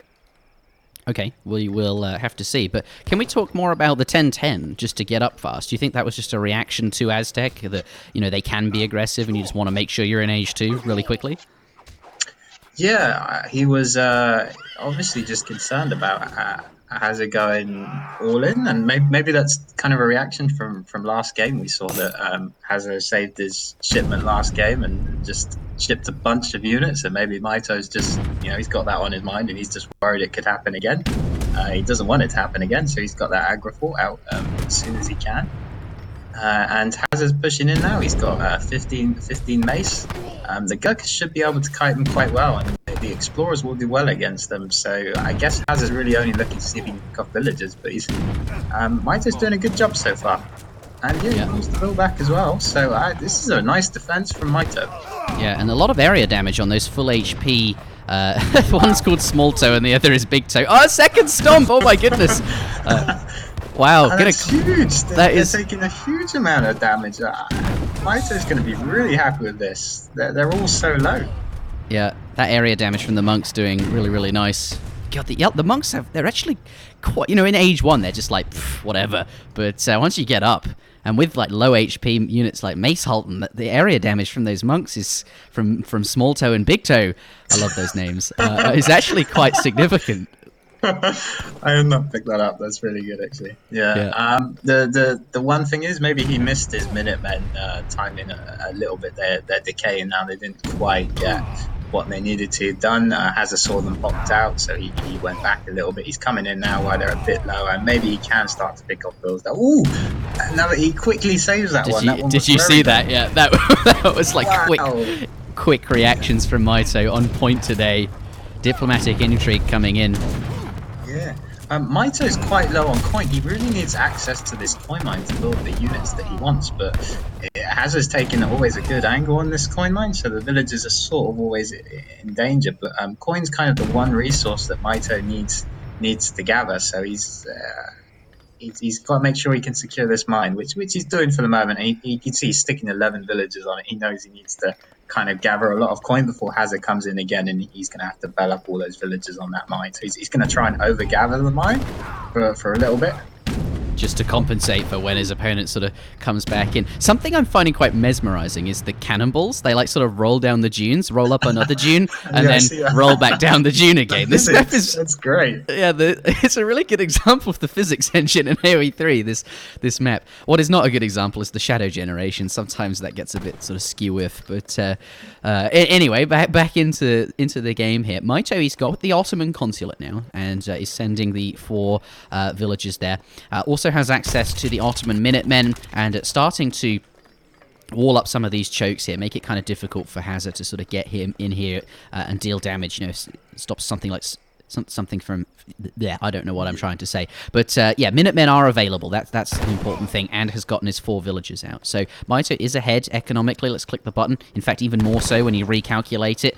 It is on Aztec to do something here, but that's quite a scary army. That's quite a lot of military unit population. But Mito, thankfully, if we take a look at units lost, hasn't lost any villagers. Mito, really nice control here this game. Yeah, I actually don't think Aztec is going to do anything at this point. I think Hazza's game plan was to do a little push at the start, see what damage he could get done, maybe take a couple of vills. But I think he's settling into a contain play. Look, we got a vill going out on the right as well. He's set up a war hut on the left. I don't see Hazza pushing in anytime soon. I think he's going to wait for Mito to push out onto either this hunt on the right or the hunt on the left, and then that's when he's going to take the engage. Yeah, either of these two, right? Okay, so he's sort of just waiting for that and reinforcing it up. He knows that Mito has to leave his base at some point for food. These hunts sort of very, very low, or they're all dead now, so to speak. So yeah, looks like war hut going down that side. Perhaps this villager wanted a war hut on the other side, but it looks like it's going to get picked off. Maybe it'll escape simply because the coyotes are there and are being chased by the Zambarak. Maybe that villager will escape, though. Yeah, looks like the Zambaraks, they're not going to find it today, but this is where he's gathering now, right? He's got a villager out here trying to herd the elephants. You can't really herd elephants. They don't really want to cooperate, but yeah, that is where his food is. Mito's being really careful about it as well. He's notice he didn't even kill the elephant. He's because he knows he needs to conserve as much food as possible. So normally when herding a hunt, you don't even think about it. You just let your villager kind of kill the kill one of the animals and then just sit there, kind of gather a bit, and then come back. But Mitoe knows he's going to need all of this food, and he doesn't want any of it decayed. So he's leaving all the elephants alive as long as he can. So it's a really nice, pretty smart play there from Mitoe. I really like that. Yeah, I would never have noticed that, right? But he is just like shooting the elephant and then coming back 12 seconds later. It's just preserving as much as he can. Okay, now Mitoe is going to end relations, and we'll see. Sorry. Yeah, diplomatic relations. Yes. Yes. What? End relations? What did I say? No, it's not. It's fine. It's not a problem. So Sorry, maybe you thought I meant something else. I don't know. That's exactly what I meant. Yeah, and the yes. Okay, sure. So back in the room. We can see, that the fight's now gonna. The point of contention on this map now is this right elephant hunt. Mitoe's moving out to kind of secure it, and he's getting to that stage where he's got a good number of Zambruks, a solid number of Gurkhas. It's actually looking like he can possibly defend this. We got Hazza coming in for raid on the left. Might get one though, but more importantly, forces a lot of the villagers off. Yeah. Zambrak's going to come back across the map, though, and to handle this. Does pick up one Vil, but going to trade off sort of 3 Coyotes for that.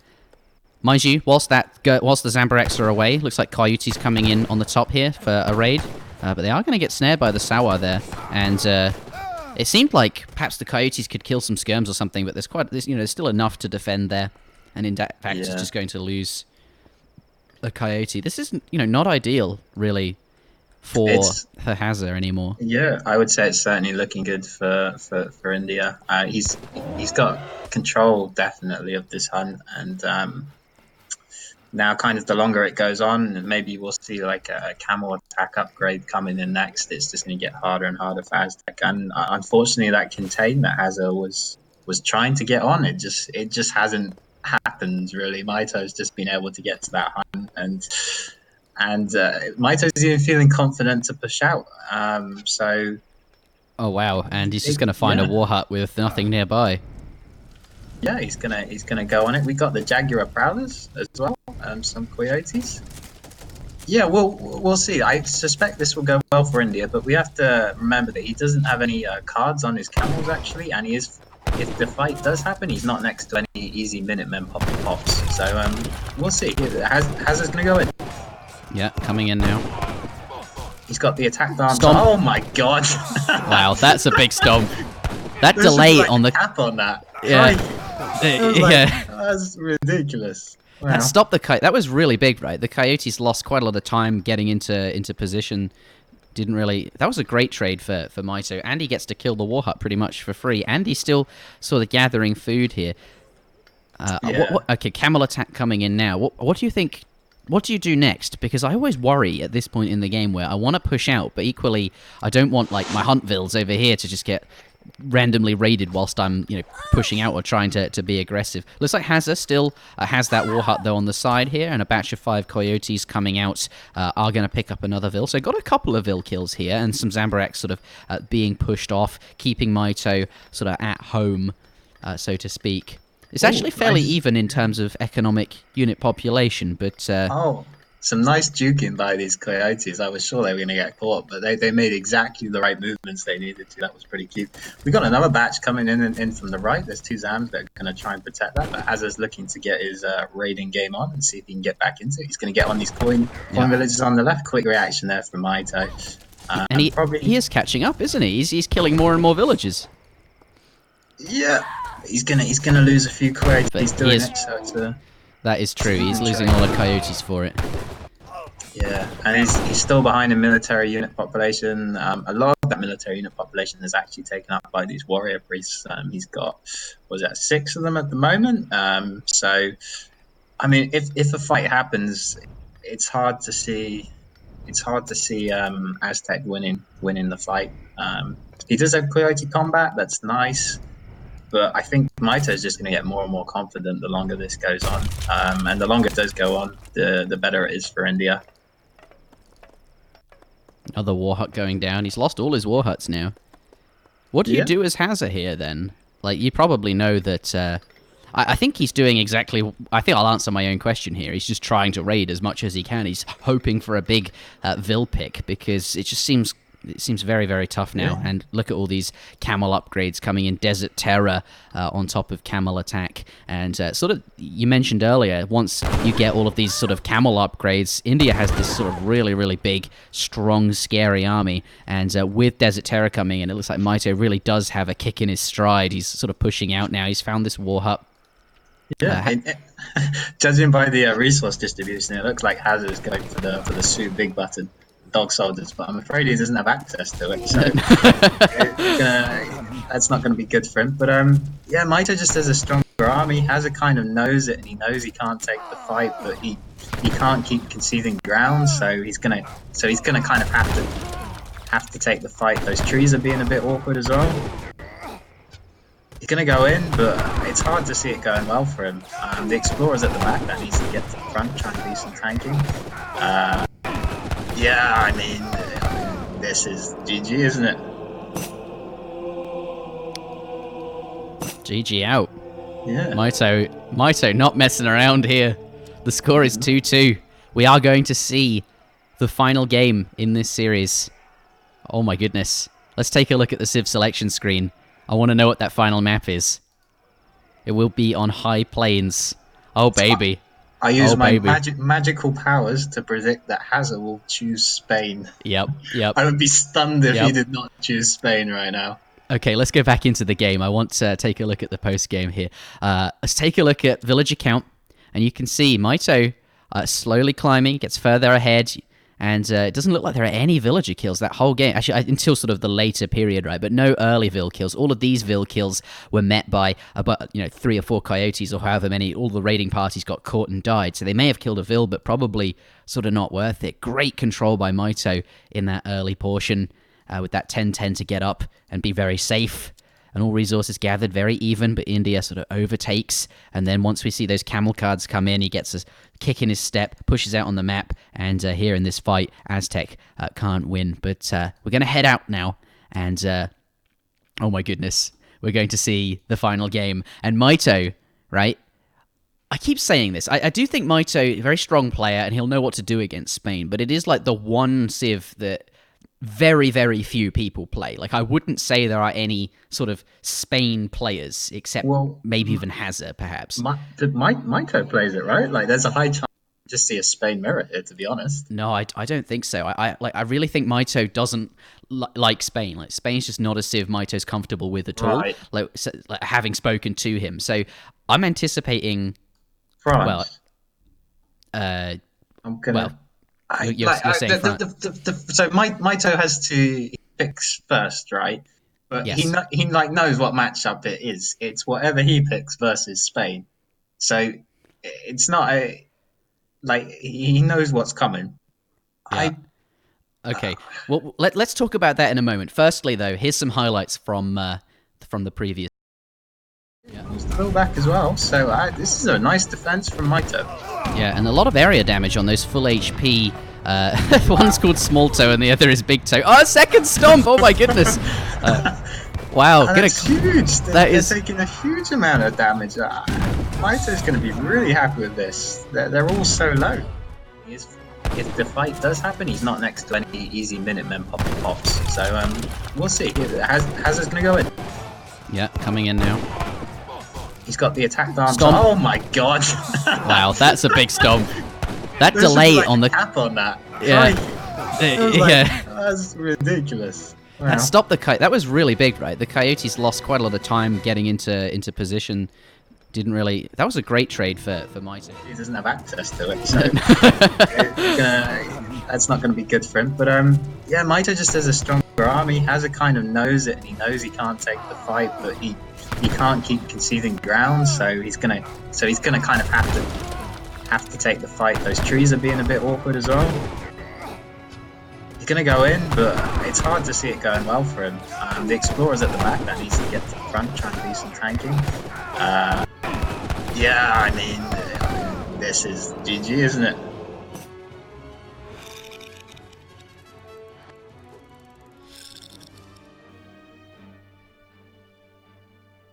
All right, welcome back, everybody. There's the Asian Dynasties wall out there. If you come to the studio, you'll see.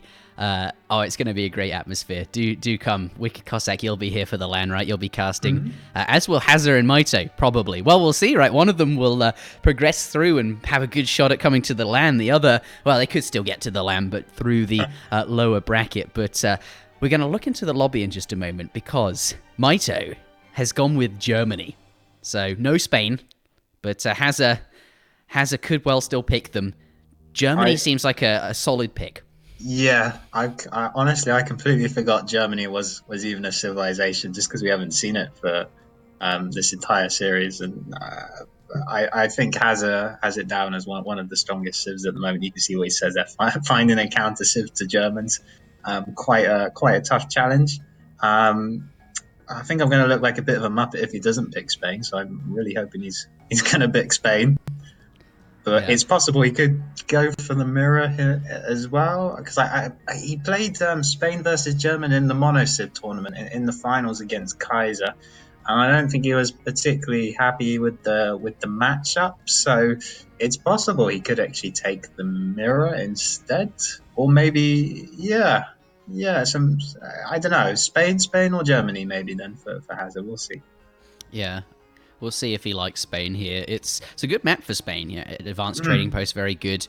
Mitoe will only have one scout, right, the Explorer, so he's not going to be able to find it too easy to sort of deny the ATP.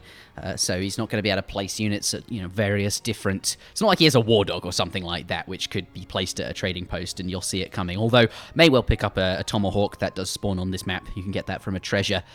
We're saying this as if Hazza has picked Spain, but it could well be the case that he doesn't like the matchup, right? As you said, I don't think he is a fan of the matchup, but any suggestions? Right, Spain. That way we look all right. Yeah. Any other pick, we look awful. That's Spain. Right. I wonder. God, Germany. Whenever Germany gets picked, I always feel like it's quite a frightening civ to. Yeah, Spain versus German with the. He doesn't like it. He doesn't like it, does he? He clearly doesn't like it. He's like, yeah, no.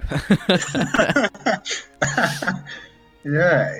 In which case, what are his options? Maybe Sioux. He could go Sioux or Germany. He's not one with either of those, so they are on the cards. He's picked Spain, but he says not locked. Not locked. You just sort of seeing kind of like how it looks, just looking at the flag, I guess. Yeah. Let's take a look at the lobby again. He just sort of like, oh no, he's gone. Okay, let's not do that. He's going to check his deck. He wants to look at his deck. I think he's sort of coming to the conclusion. Well, okay, he doesn't like Spain versus German, but he doesn't like any of the other matchups either. So maybe it's the one he likes the most out of all the ones that he doesn't like. He'll be pleased to know that the Spain decks that he's got are actually the ones that I put together this morning, and I based them off his Spain decks. So he'll notice that. I thought you were saying he was going to be using your Spanish deck. No. I built basically to make it easier for the players. I got all the Game Ranger single player decks ready and stuff like that, and made it all unlocked and stuff. So he probably just went out the lobby and thought, "Oh, those are my decks. Nice." Yeah. He's not. So it's Spain versus German. And Mitoe needs to read the game. So we'll add a bit more anticipation in before this starts. Looks like we will be getting into this very, very soon. But we're just going to restart Game Ranger, and we'll get into this next match. But there's the story of this series so far. Hazza picking up the first victory in Game 1. Mitoe evening it out in the second game. Hazza then pulling ahead, match point. But Mitoe picks up the next game, or evening it out to 2-2. So a very sort of even series here. But judging from what Hazza's saying in the chat, I don't think he's sort of too confident about Spain versus Germans. So I don't know. It's not a good feeling for him at the moment. I think he's not pleased with this matchup. It's not a good feeling, but I think especially on high plane, Spain has a good good chance, and if anyone, Spain has a good chance, then Hazza's probably the best Spanish player at the moment, I would say. So it's going to be close. All right, and Hazza's switched to the host. Does Hazza know how to start? Yeah, that's a good question. I suppose one of us. I'll let him know is to press the start button. That's helpful, right? One of us can host as well, though. That's and then I guess once one of them join, we leave. No, he's figured it out. All right, looks like game number 5 will be underway. Yeah, and I mean, the other option was Germany, but I think what we saw there again is that Hazza is not a huge fan of mirrors. And he knows Mitoe is a fan of mirrors. So even though it's a mirror's a 50-50 chance, which you could say is better than picking a matchup he doesn't like, he just wants to avoid the mirrors. And it's probably a wise choice against Mitoe. So Callan AoE coming in with the subscription. Thank you very much. And I will spank you as well, gifting a sub to Mr. Comic K. So thank you very much, Spanky. Oh baby, I'm feeling the adrenalines. This is God. This is such a. I kind of hope Hazza. I don't know. I don't know who I would like to win. I suppose I have to be impartial, really, don't I? I suppose that's from this position. Yes, that is the professional thing to do. Yeah, I'm just kind of worried for Hazza though, because he's taking a holiday in Vietnam. Yeah, and it might be very difficult to play. So I'm kind of hoping he can get through. But equally, Mitoe, I also would very much like to see you get through as well. Either way, I believe but both players will be there in July, regardless of this outcome. Yep, that's very true. I expect to see both of them. But hot damn. All right then, let's switch over to the Civ selection screen because we are getting into this game momentarily. The matchup will be, as you can see, Germany versus Spanish. Not quite updated there yet, but Hazza has locked Spain. That will be the Civ he will be playing. Let's get into this. Ladies and gentlemen, this is game number 5 in a best of 5 between Hazza and Mitoe, the score obviously being 2-2. Let's see how this goes. Hazza, we were saying, would pick Spain and would feel good about it. Maybe this isn't so bad because Mitoe, I think, not... Spain, as I've been saying the whole series, not a Civ that he plays against all that much or perhaps has had that much practice. One of the few Civs that he actually plays, or doesn't play, I should say. So this could be good for Hazza in that regard, but judging from the language Hazza was using, I feel like he's not overly confident about being against Germany, which is, seems to be like a very, very strong civilization here. But this is a very long trading post map.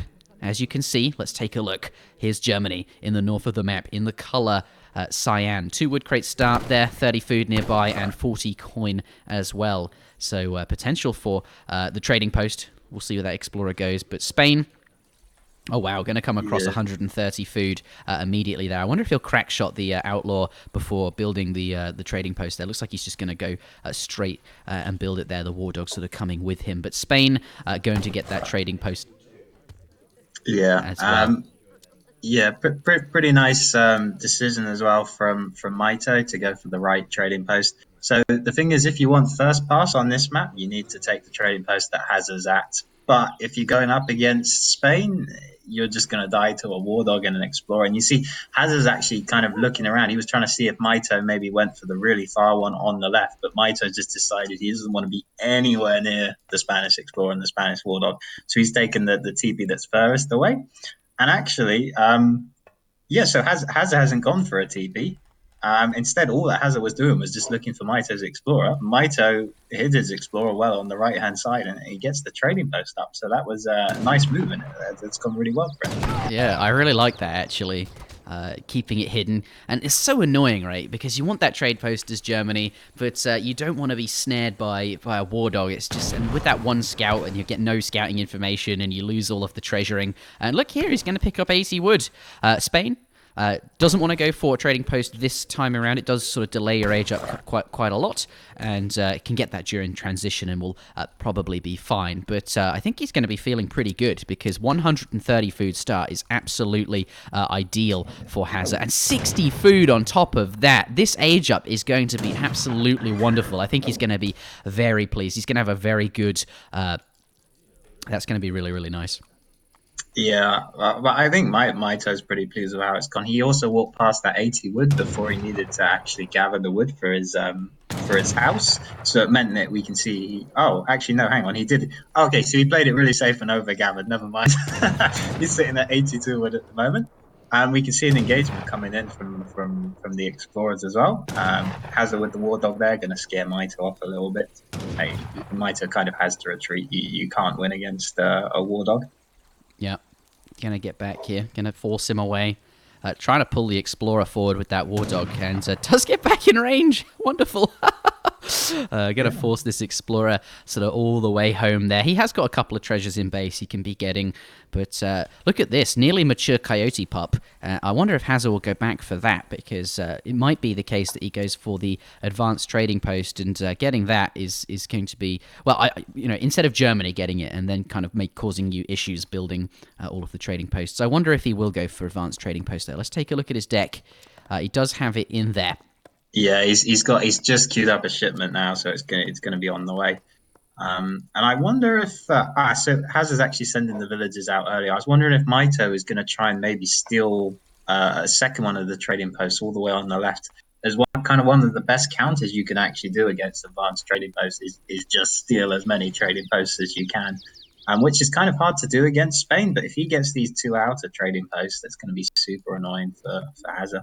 We'll see if he does that. He's trained the extra war dog as well, just to stand by all of these TPs, just to make sure that his opponent isn't going to go and build one or something like that.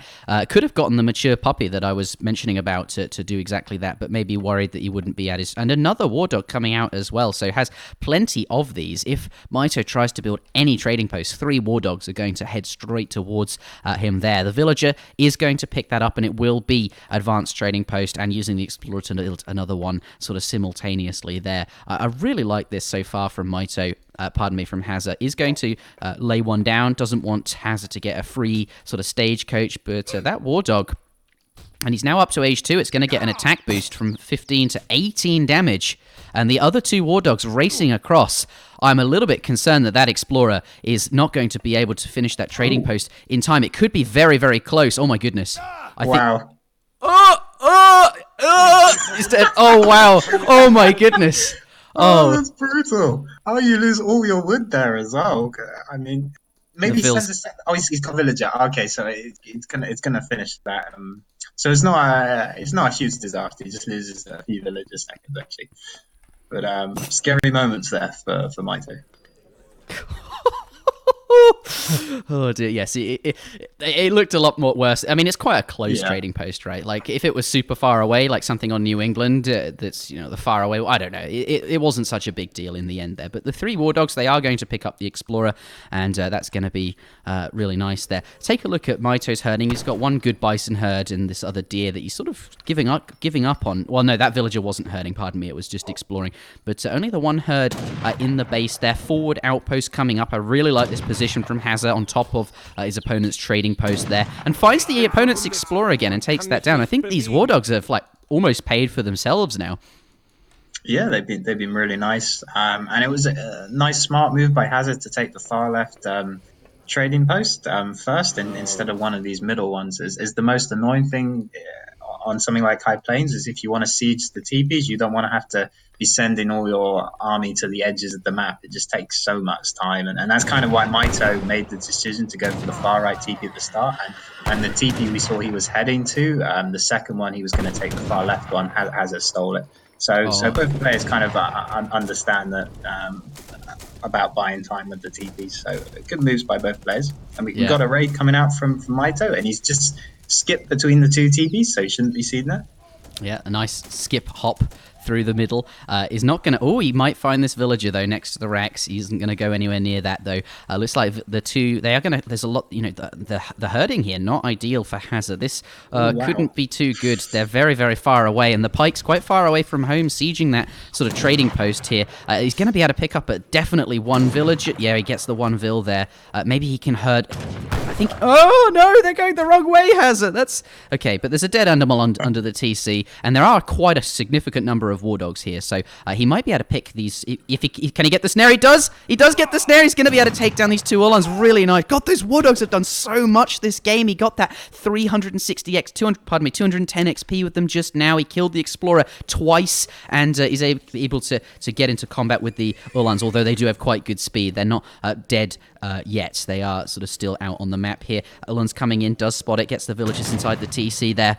Okay, 3 Ullans out on the map, but war dogs are able to keep him quite well defended. Looks like there are a couple of crossbows out as well. Hazza going for Spain Age 2 play. Not going to be doing anything in the Fortress Age by the looks of it at the moment. 700 wood, followed up by 700 gold, and then 600 wood. I think at this point, Mitoe could be expecting that Fortress Age style, but not going to be the case here. Although he will see these crossbows now and might expect that something's up. Yeah, so Mitoe, for all of that, he's actually aging up to Fortress Age himself. And just looking at his villager distribution, he's gathering for a mercenary shipment. Against Spain, I would anticipate that might be the 9 Black Riders. That's going to be really hard for Spain to deal with. In fact, Hazza's nowhere near aging. And to deal with Black Riders, you really need skirmishers. And Hazza's like 3 or 4 minutes away from even seeing the first skirmisher. So, Hazza's actually going to be in a lot of trouble when these Black Riders come out, I think. Yeah, Rod's coming forward. Going to push those away. Yeah, it's so hard to deal with Dragoons when you don't have any skirm shipments, right? And those Black Riders just give you so many so quickly, and they're going to be able to kite all of these melee infantry, although obviously rods and pikes are quite good against them if they get up close, but Mitoe's not going to let that happen. And here only 3 sort of crossbowmen, and it's... But yeah, three crossbowmen don't do well against 9 Black Riders. It's not a fight I've seen before, but it can only go one way. You're willing to speculate on the outcome, yes. right? I'll go on a limb on that one. Yeah, okay. Hussar's coming in there to do a little bit of raiding, but they might know not going to get caught. They're not going to spend too much time hanging around. These Ulan are trying to sort of head them off, but it looks like Hazza will get away there. He's going to split up some of the units, some of the Ulans. But what Hazza does have going for him is 4 TP Stagecoach now, and is probably got them tasked to wood, so could quite easily add in the 5th one very, very soon. 8 pikemen coming out. Hazza... Oh, he is got the age up on the way, right? He's gathering the coin for it, so he's intending to go up, but he's playing a lot of stuff in early age too. Oh dear, there's a lot of Black Riders there. These rods, and I don't think they can...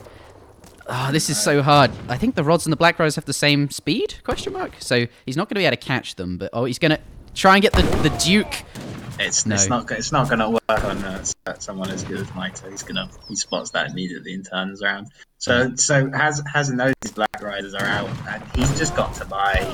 He's got to buy time from his perspective, and Mitoe has to get as much damage done in the next 2 minutes as he can. He's going to the outpost, which is interesting. We'll see if Mitoe kind of goes for the throat, just goes straight to Hazza's base, tries to kill as many units or villagers, or if he plays it a bit slower, maybe tries to take the TPs back. He's kind of got 2 options there, so I'm curious to see which angle he chooses to take. These rods must be feeling pretty sad. It says 6 rods. It's actually 7, just because EP has got 1 extra rod here. But those rods have got to be feeling pretty sad. They died quite a few with their comrades gone. But he does have some pikes in base here with some hussars. But I think, pike's fairly slow-moving unit. They're going to be able to take out the house, but they're not going to do very well against these. They're just going to get kited all day long by these Black Riders and just going to die. Like those rods, the same similar story. And some crossbows in the middle of the map, a batch of 5 crossbows, all taken out.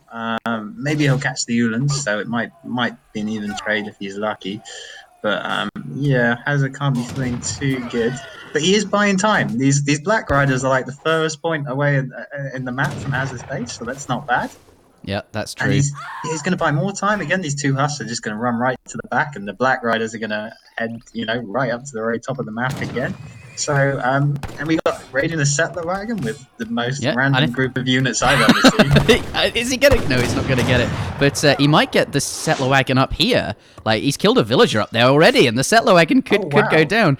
But back in the fight here, these pikes and war dogs. Oh no, God, these they're not dragoons. Black Riders so pesky to deal with. They're just such a strong shipment for Germany. Although I guess that is their only dragoon. The war wagon's not quite the same thing. But Hazza finally up to the fortress age. He can now start training skirmishers to handle this. But it's going to be a while before he has enough to be threatening. Because as we know, there just aren't any shipments that Spain can send. Well, there are no skirmisher shipments for Spain. Yeah, he needs, I'd say, at least 15 skirms to sort of try and at least scare off the Black Riders. And this forward racks, Mitoe's making it his goal for the moment to try and take that down. Mitoe knows that the big danger to him is skirmishers at the moment, so going for that rack's a big priority. Has a second racks. It's still quite far away from his TC and looks pretty dangerous. So yeah, and even another one going down. Perhaps that one also quite far away from his TC. But veteran Hussar's in now and has gotten some skirms out, and he has got a few crossbows, which obviously not the same as skirmishers, not quite as good. Well, obviously not as nearly as good, but they are ranged infantry that do bonuses against the dragoons. So he has got that sort of going for him. And remember, he's got a considerable number of trading posts here, so does have a much better economy than the German player, but perhaps not for long, because we can see Germany well and truly into the fortress age now. 9 Black Riders, 8 skirms, followed by 3 war wagons. He's got lots and lots of shipments, whilst Spain, although he gets a lot more shipments, has just sent a bunch of random stuff almost. 8 pikes, 7 rods, 5 villagers. But he is picking up a few villager kills there, so that's pretty good. Yeah, he's got the falconets out as well. So that's nice. He's going to be able to contest Mitoe's skirmisher mass, though I do have to wonder if this big group of war wagons and Black Riders might just be able to one-shot these falconets if the control's not top notch. But Hazza did buy himself a lot of time. He actually bought himself enough time to get up this skirmisher count that we kind of been talking about that he needs. So that's good for him. But looking at Mitoe's army, it's just bigger. he's up 40 military population, of which some of it is mercenaries. And look at these reinforcements coming in. We got big batch of war wagons. 5 war wagons. That's insane. And now he's got the second trading post as well. And the Falcons! No, Hazza. Oh dear. 1 Falc down. 2 Falcs down. Yeah, and that's you can't do much against 40 extra units, right? The rods, they are now veteran. They are up close and personal with the dragoons, so they've got the snare, which is nice, but they're not going to last long. They have no ranged resist. There's a lot of skirms here, and there's just a lot more units sort of generally here. Ulan's now coming in around the back. All of the rods are gone. There's only 1 Hussar really to defend against that. War Dog's coming forwards, but now that all of those front lines are down, you can just see so many more German units. Yep. At least the skirmisher master isn't cleaned up, but Mitoe, decisions from him, he just pounced at the right moment. He kind of sensed the bigger army there, and he's just going to get to work on this production again. He knows Hazza can't really defend it. Though he might get some good volleys on these war wagons. That's pretty nice. Yeah, able to take a couple down, but Mitoe quick to react with his own skirmishes. But I think this is barracks number 3. No, it's barracks number 2 that will go down. Oh dear. Yeah. Oh dear, Hazza. I feel really bad for him. It just hasn't been a great game. Yeah, he needs. Well, I don't know. Oh, so he's got an artillery foundry going up, so that's interesting. Oh, he does, and he's got falconets in queue. Here it is in the back there. So maybe this could catch Hazza off guard. I mean, this. Oh no! But look where all the units are going. Raid coming down. No! Oh, does he see it? The Vils are moving before the Ulans. We got the rods here, so the Vils might actually be okay. Yeah, they'll be okay. Switching over to woods. But the rest of the army is now going to make a beeline, I imagine, for these villagers down there. Skirmishers do pick off a Vil. Minutemen are called. Yeah, He's okay.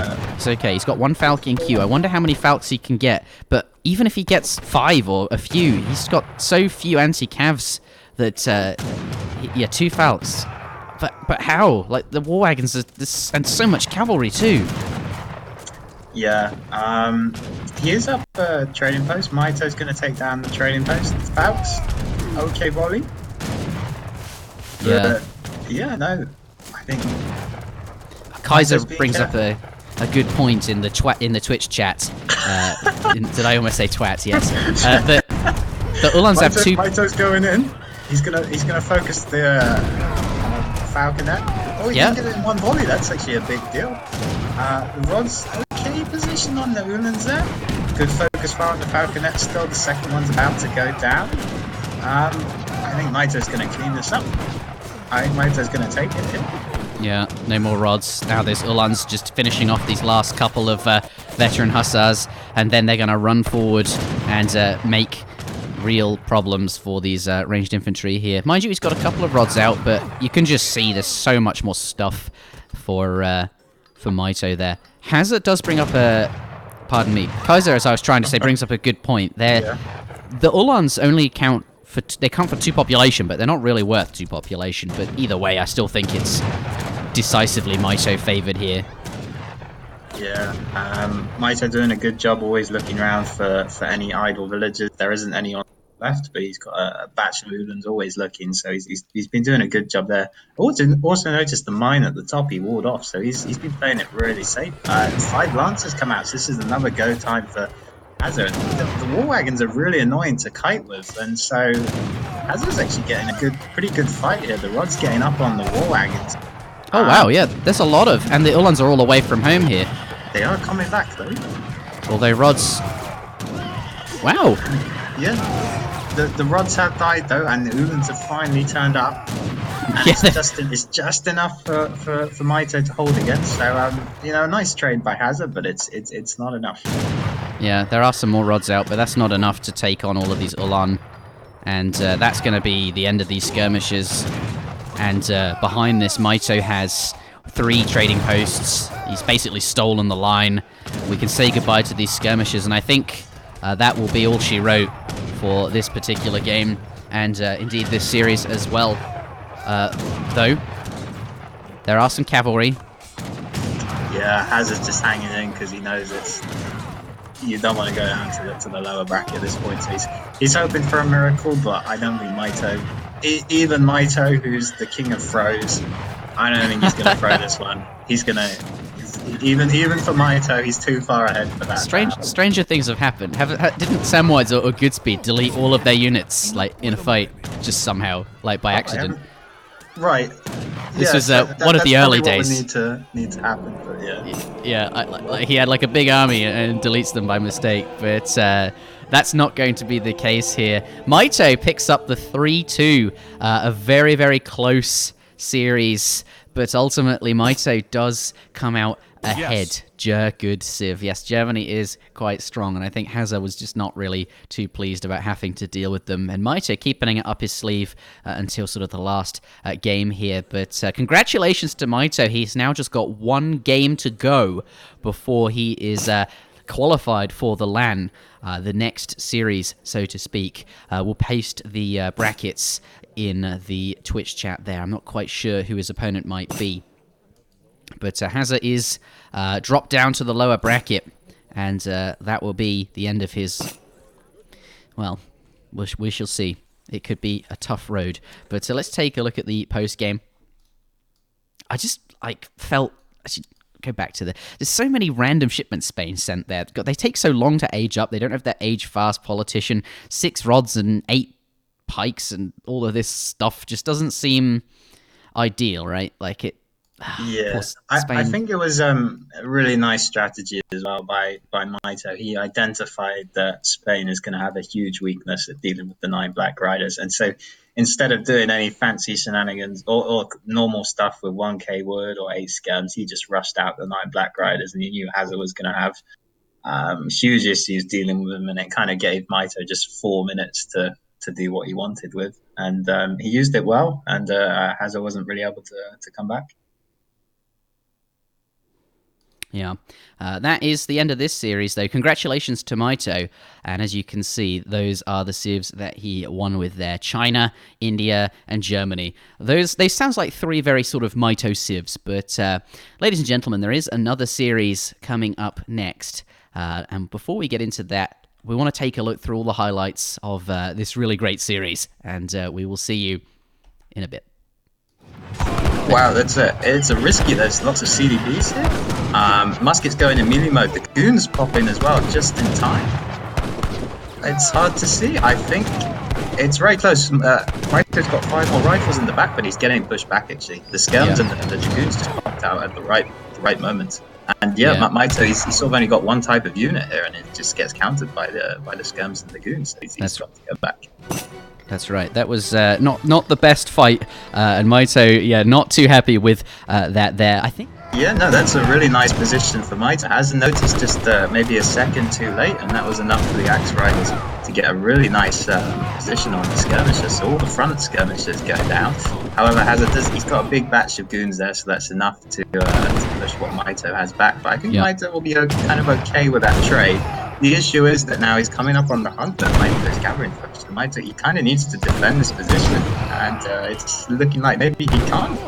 Yeah, those skirms going down quickly. Hazza not afraid to use his goons to sort of get in there. And look at the rifle riders taking a bunch of damage as well. This is not ideal. Some villagers now. Mitoe has to get back into it. He's going to try and make sure that doesn't happen. Oh, I really like this. These musketeers, they sort of came in for a raid earlier. They didn't get anything, but before Hazza could get them too far away, Mitoe sort of just went looking for them in the fog, found them, and took them out. But the outpost can handle this, and if he's careful with his vills, he should be okay. So not overreacting here. Yeah, he has still gone quite greedy with the free villagers, and he's got to be careful that he doesn't get into this situation where he's constantly idled. He needs for Hazza to sort of have a break. Here we go. So 6 muskets, some villagers fighting. Mito's gonna try and stop the idle, but good focus fire on the muskets, and I think this he's got some longbow in the back as well, which are targeting the Strelets. Good focus fire by Mitoe. And walls going down now as well to stop those cav from being able to get on top of them. Really create lots of chokes and sort of defend those longbows. Make it very tough for Hazza to sort of deal with those. Has he forgotten his stable? He's building another stable. What, Mitoe? Oh my goodness! Yeah, I think you're right. He's going to click over here. He's going to see the. Now? Yeah, the village is being raided. Oh no! Oh, it's a disaster. He's going to lose 3 villagers. On the plus side, he finds a stable though that he didn't know he had. So it's not all bad. Decision by Hazza to pull back at the right moment. He needs that Falconet alive, but Mitoe can just pick it off, I think. Oh dear, yeah. He does get the pick off. Never actually put them into limbo modes. He's just going to leave them in. I think he's going to lose it with the really strong longbow range.